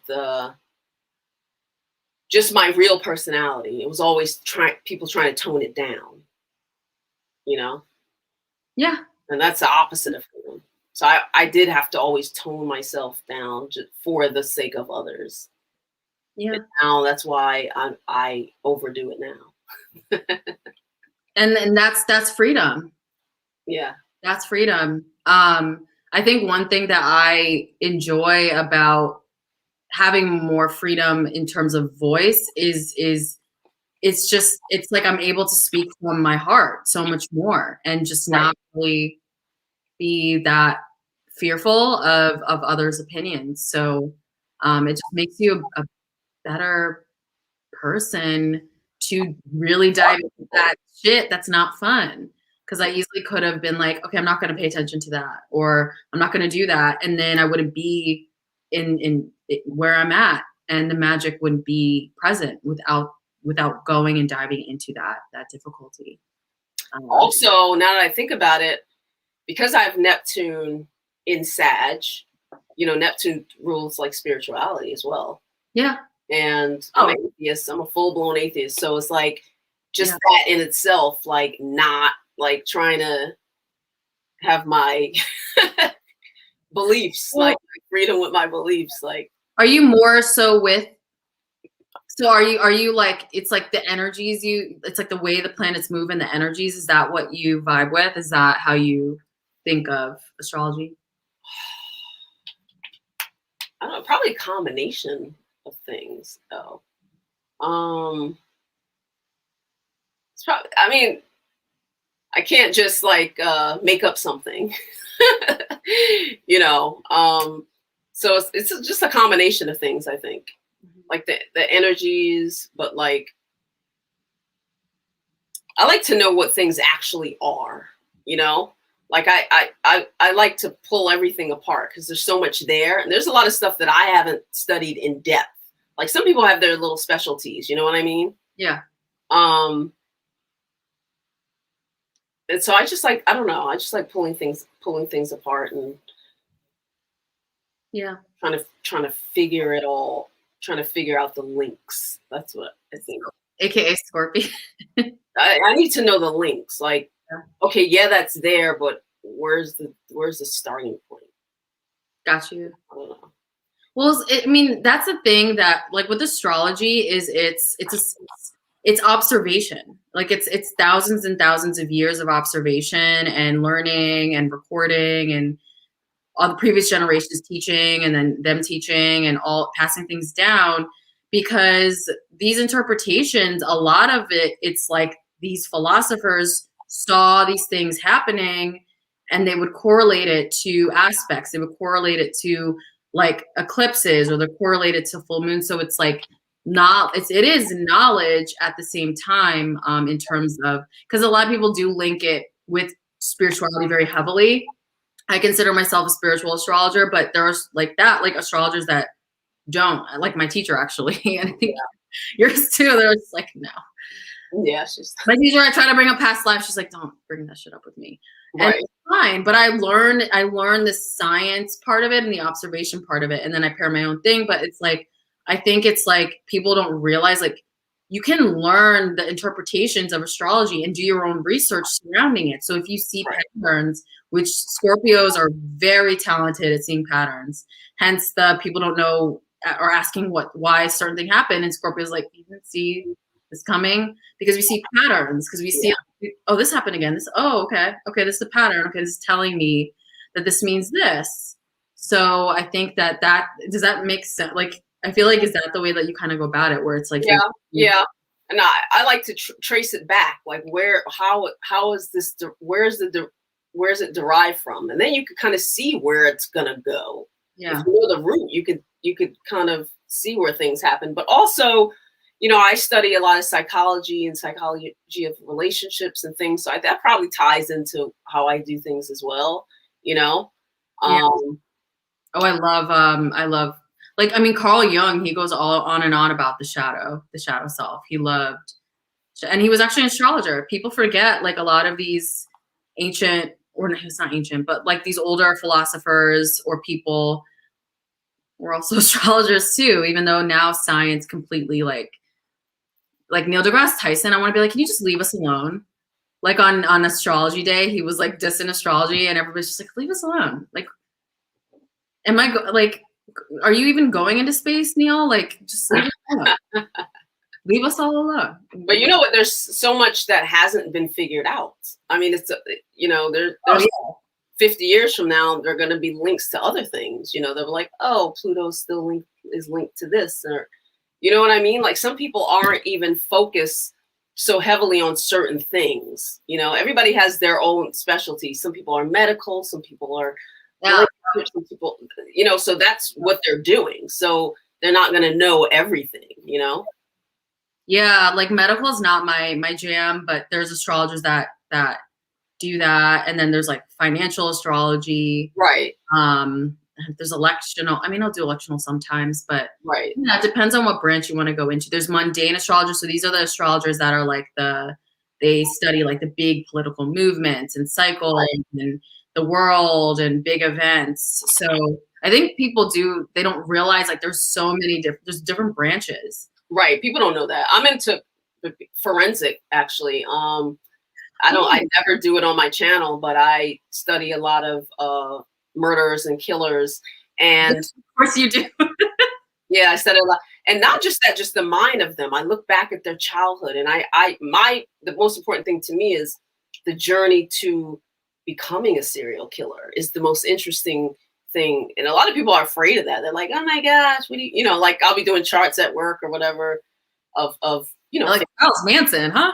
Oh, everybody, but he was a Scorpio. He didn't kill anybody though. Everybody keeps talking, he killed not one person. He didn't get his hands dirty. Not glorifying this. I always say, like, they're like, what about Manson? I'm like, can you name one person he killed? And then go silent. Okay. Well, now the people follow him. Okay, whatever. But I'm into the journey, because you don't just wake up a murderer. And it's so clear in Ted Bundy's charts and all these other people. It's so clear, like the trauma, and you see it. You see the sexual abuse, and you see the violence, and you see, the parents that left home. And I mean, it's fascinating to me. Even when you run a chart of when a murder happened, you could see what was happening then. I mean, I find it fascinating. Like the actual like date and like. Oh yeah, any of them, even these shootings that happened. If you look at when it happened, you could clearly see what was rising and what the moments up to it. It's for me, it's exciting to see those relationships, how they come about though. And then you want to look at someone's childhood and see how they became to be obsessive and stages, right? Yeah. I think that's very important. You know what? Well, I mean, it's a statistic, but what sign what modality is usually a serial killer? I'll see a lot of mutable. Mm-hmm, that's it. Yeah. And I see a lot of conjunction with water. A lot of emotions with mutable can set you off. Like Pisces. Oh yeah. Oh, for sure. Cancer's bigger, even more. Yeah, because it's that, and that's what I keep saying about Mars and Cancer. Like, Mars is in its fall position; it's not comfortable, but like Mars and Cancer can fuck someone up. Like, it doesn't mean that they're gonna just be like a little crab and be like, "You're mean." Like, no. That's true. It builds up, and when it builds up, it's bad. But I've noticed that. Meghan Markle has Mars in Cancer, and her Mars is also out of bounds on top of it. Oh, really? She has Mars in Cancer coming from the 12th. She has Mars in the 12th? Yikes. Square Pluto in Libra, hence the family stuff in the 4th. So it's like. You know what I thought about her? And I was like,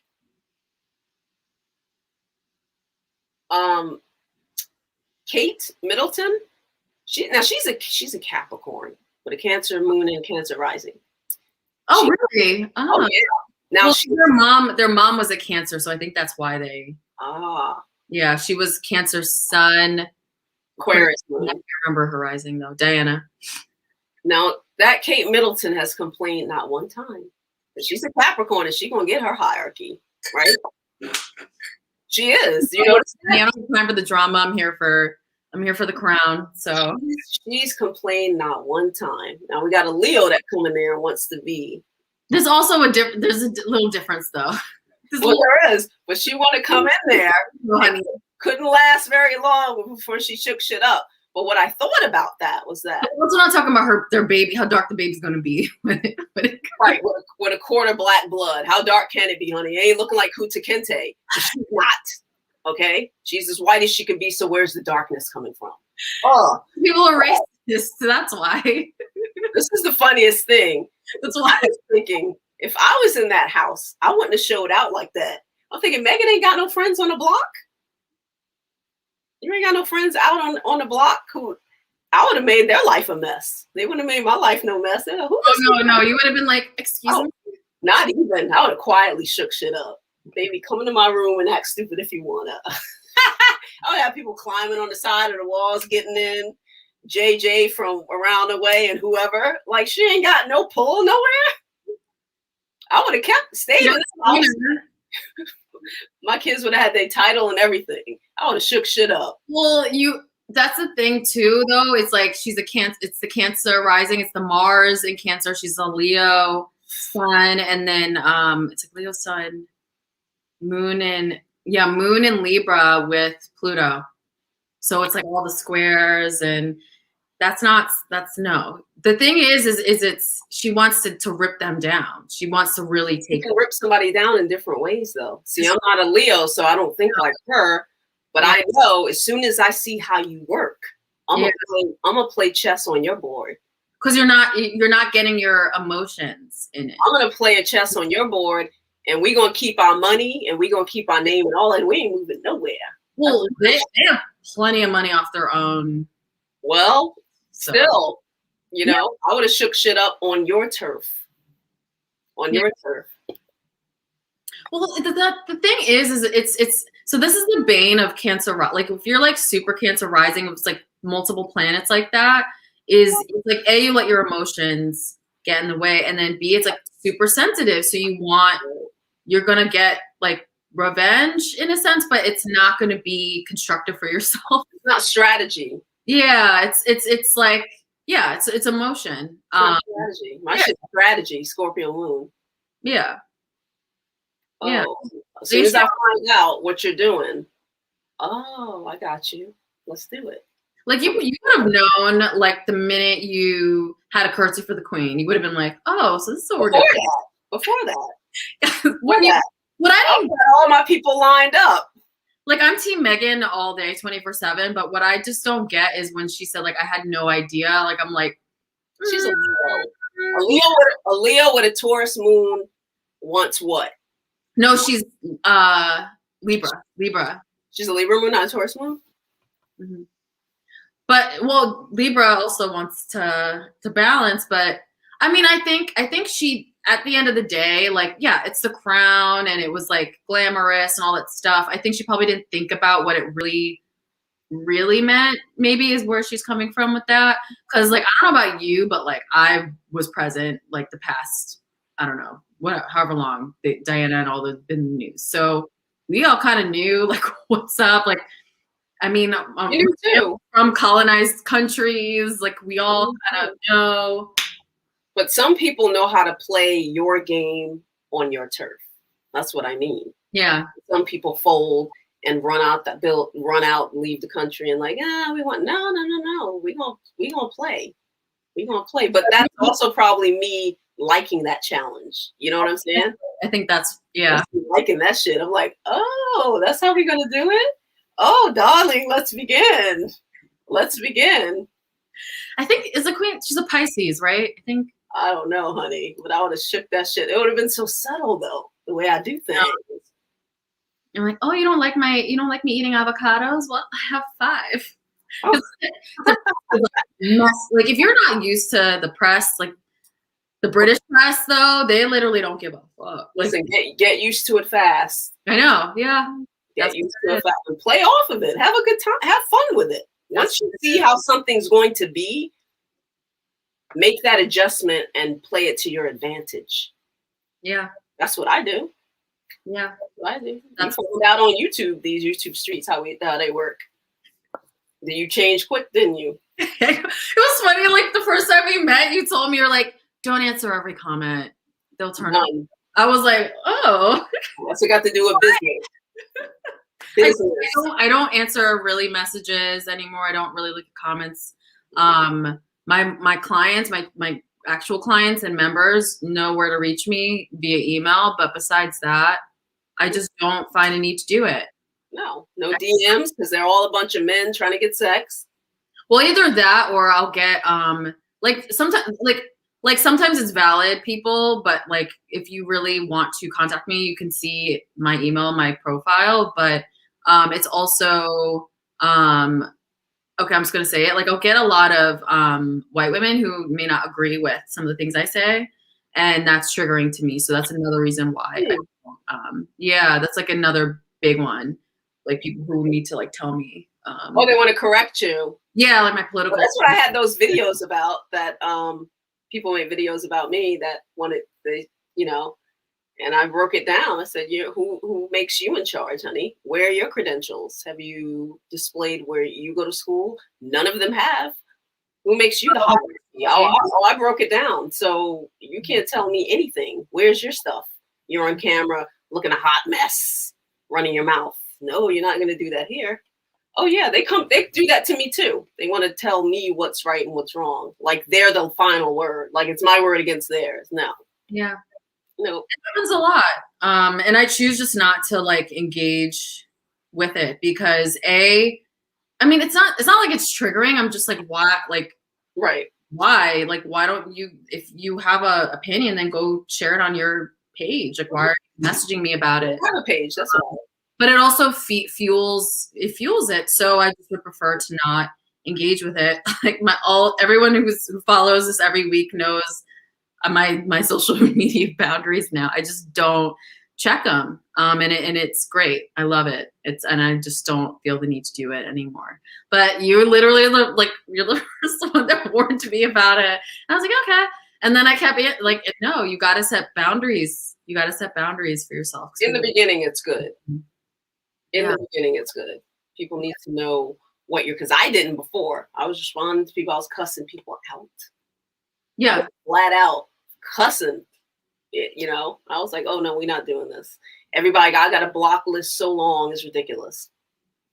And so I just block and delete now. Everybody, oh, she blocks and delete. I do. Yeah.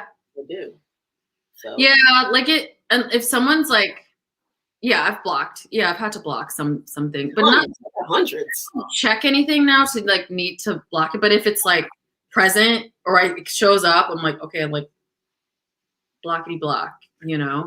Another thing that I had been getting that was driving me nuts was just people like sending me the charts and wanting me to like send analysis, and I'm like, no. It's like a link to your website.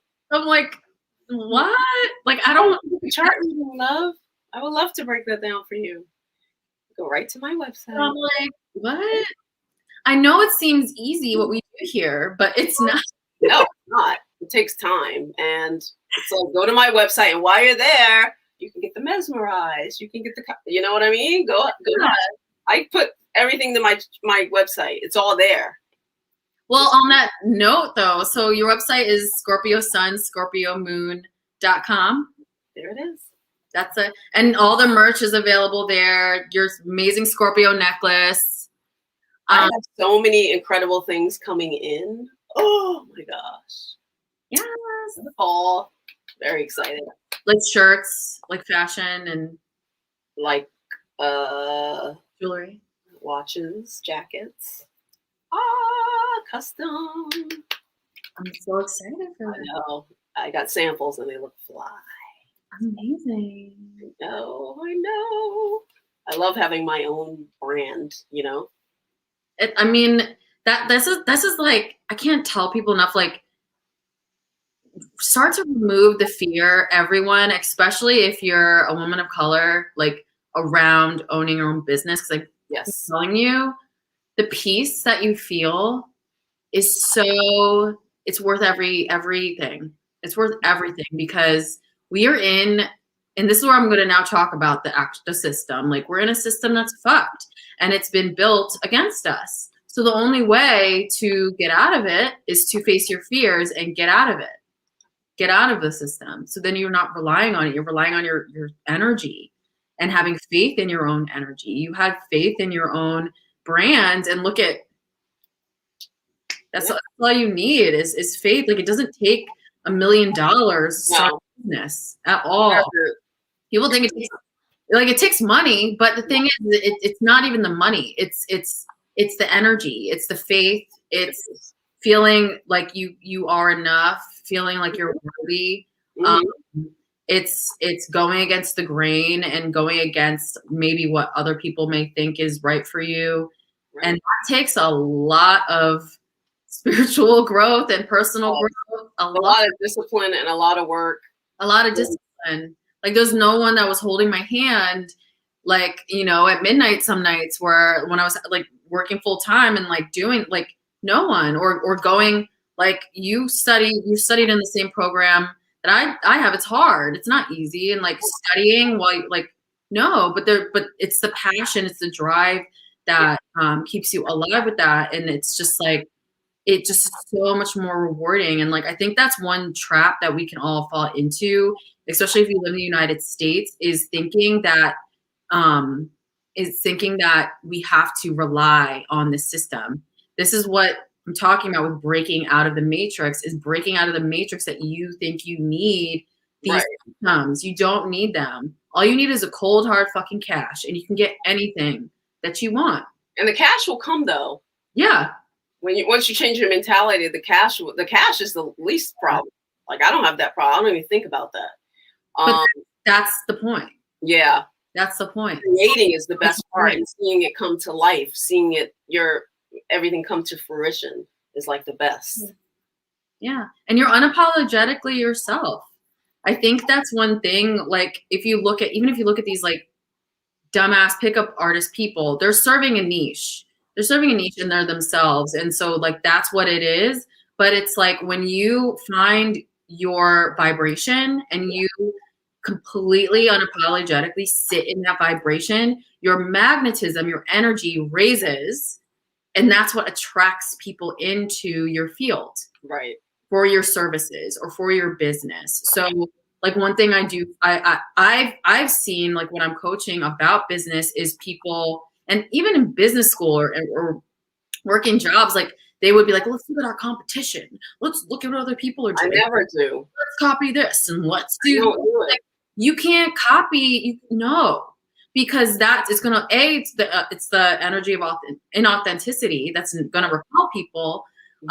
It's like when you're not in alignment, when you're not in your resonance, your magnetism is low, so it's more challenging to attract people. Right.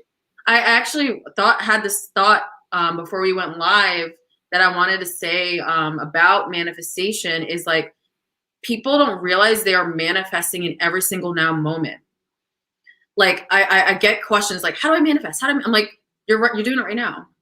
The question is, do you want to consciously do it and start to channel that energy in a direction and be a conscious creator, or do you want the universe to just create through you whatever and create the traumas and create the drama and create the vortex? Do you want your vortex to be something that you want, or do you want the vortex to just be hell, which is essentially that's also Pluto as well. That's where hell is what you create. So it's a choice. And so when we consciously create, we start to align with who we truly are. Like Lilith is it's just natural. Like it just plopped into my field and I was like, seems aligned. Like nobody else is doing it also. There are, but not like that. Are? Not Yeah, but not like this. Ah. It's like people talk about it, that they do. But it's not their thing. It's not their.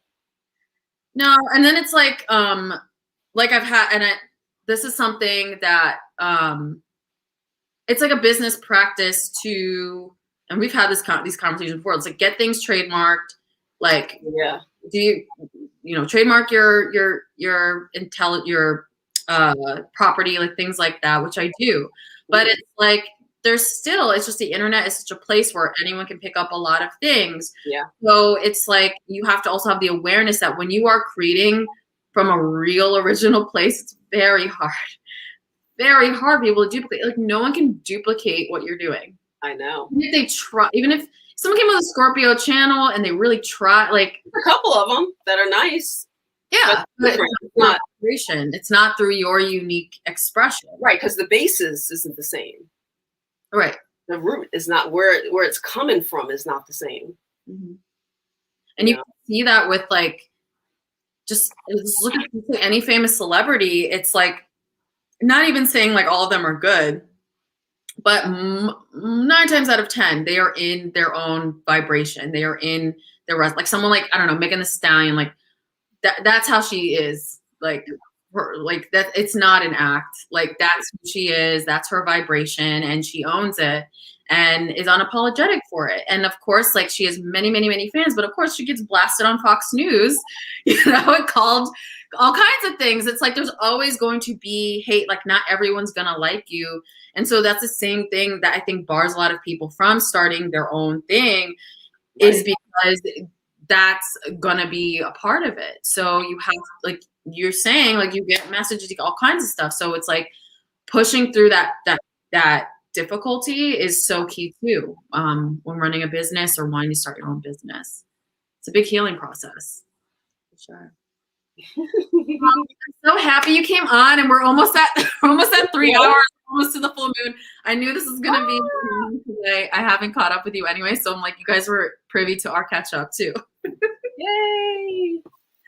But I'm so happy you came on. Thank you for your eternal rawness, realness, your sweetness. I love it. I love you, and I appreciate you being like, you're like the first astro friend that I have.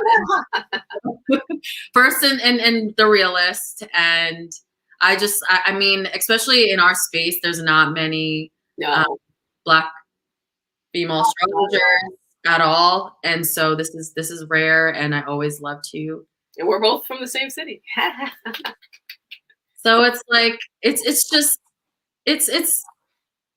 that's another thing too, actually. I want to touch on this before I wrap up, because I'm like, I got a question recently. I do Hey Hero, like Q&A services or whatever. There's a question, and they were like, I'm Black and I want to enter into this space, like into the healing, whatever space, and picking my modality, maybe Reiki or something. But I'm just like, there's not a lot of Black practitioners. I was like, I literally, of course I said, fuck them.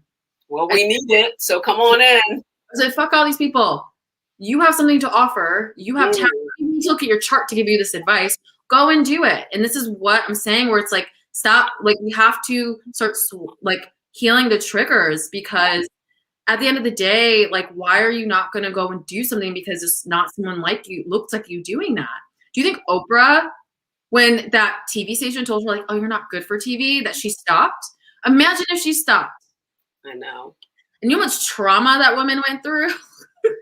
And if she had stopped and listened to those people, been like, oh, you're just some, like, Black girl from fucking Bama or whatever, wherever, you're not going to do shit. You're like, fuck you. I'm going to do it. And look what she did. And she owns everything. She's not one of these people that sold out. So I literally went off, but I just feel like we can't use our trauma and our triggers as excuses to not do what we love, and not go full force into the world, and not claim what is ours. So gotta take baby steps. Yeah. And you'll find your way. I mean, when you're driving, you can only see whatever feet in front of you. You don't see the whole entire journey. So you just gotta trust that you're still gonna stay on your path. Yeah, and have faith. And Oprah, she was a big supporter and proponent of The Secret.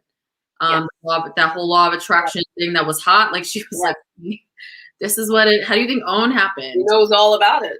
How do you think Harpo happened? Yes. How do you think Oprah show happened? Yeah. She's a special personality. Yeah. But like, I mean, is she really like? No, like she's just Aquarius, so she was way ahead anyway. yeah. And I did a little of her chart. It was like she's Aquarius, Sag, Sun, and she has Jupiter. She's Jupiter in Gemini trine her sun. So that's where she gets that luck. But she also had like she has like Sun and Mars conjunct. I'm not remembering entirely her chart, but she has challenges though too, and trauma. Like she, you know, I don't know if she gave the child up for adoption or if she, I think it died or passed. Yeah, like she had passed away. I'm not sure. Was raped, like all kinds of stuff. Like still made it. Still made it.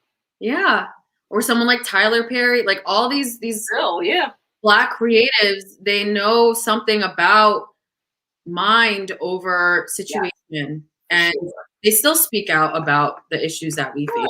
I could have been a bum. I could have been pregnant teenager or something. Some loser. Yeah. No. But Oprah was like, "Oh, you don't think I'm gonna be good on TV? Okay, see what happens. Watch." And it's like, where's Mitch now that said that? That's like a famous story. I don't know I don't know. We don't know where this woman is. I don't even know, or man, I don't even know who it was that said that to her. But she's like, just a notch on my story of success because probably living in a trailer park with no teeth. Yeah, and they're like, oh wow, I remember telling that. Yeah. Look at where I'm at now. So, no, you gotta stay the course and use your energy. You know. All right. I will let you go, my lovely, but it's so lovely catching up with you on the full moon in Scorpio. Talking about it, and I want to have you back soon. Thank you. All right, bye, everybody. All right, everyone. Thank you so much for joining us, and I will see you all next week. Bye.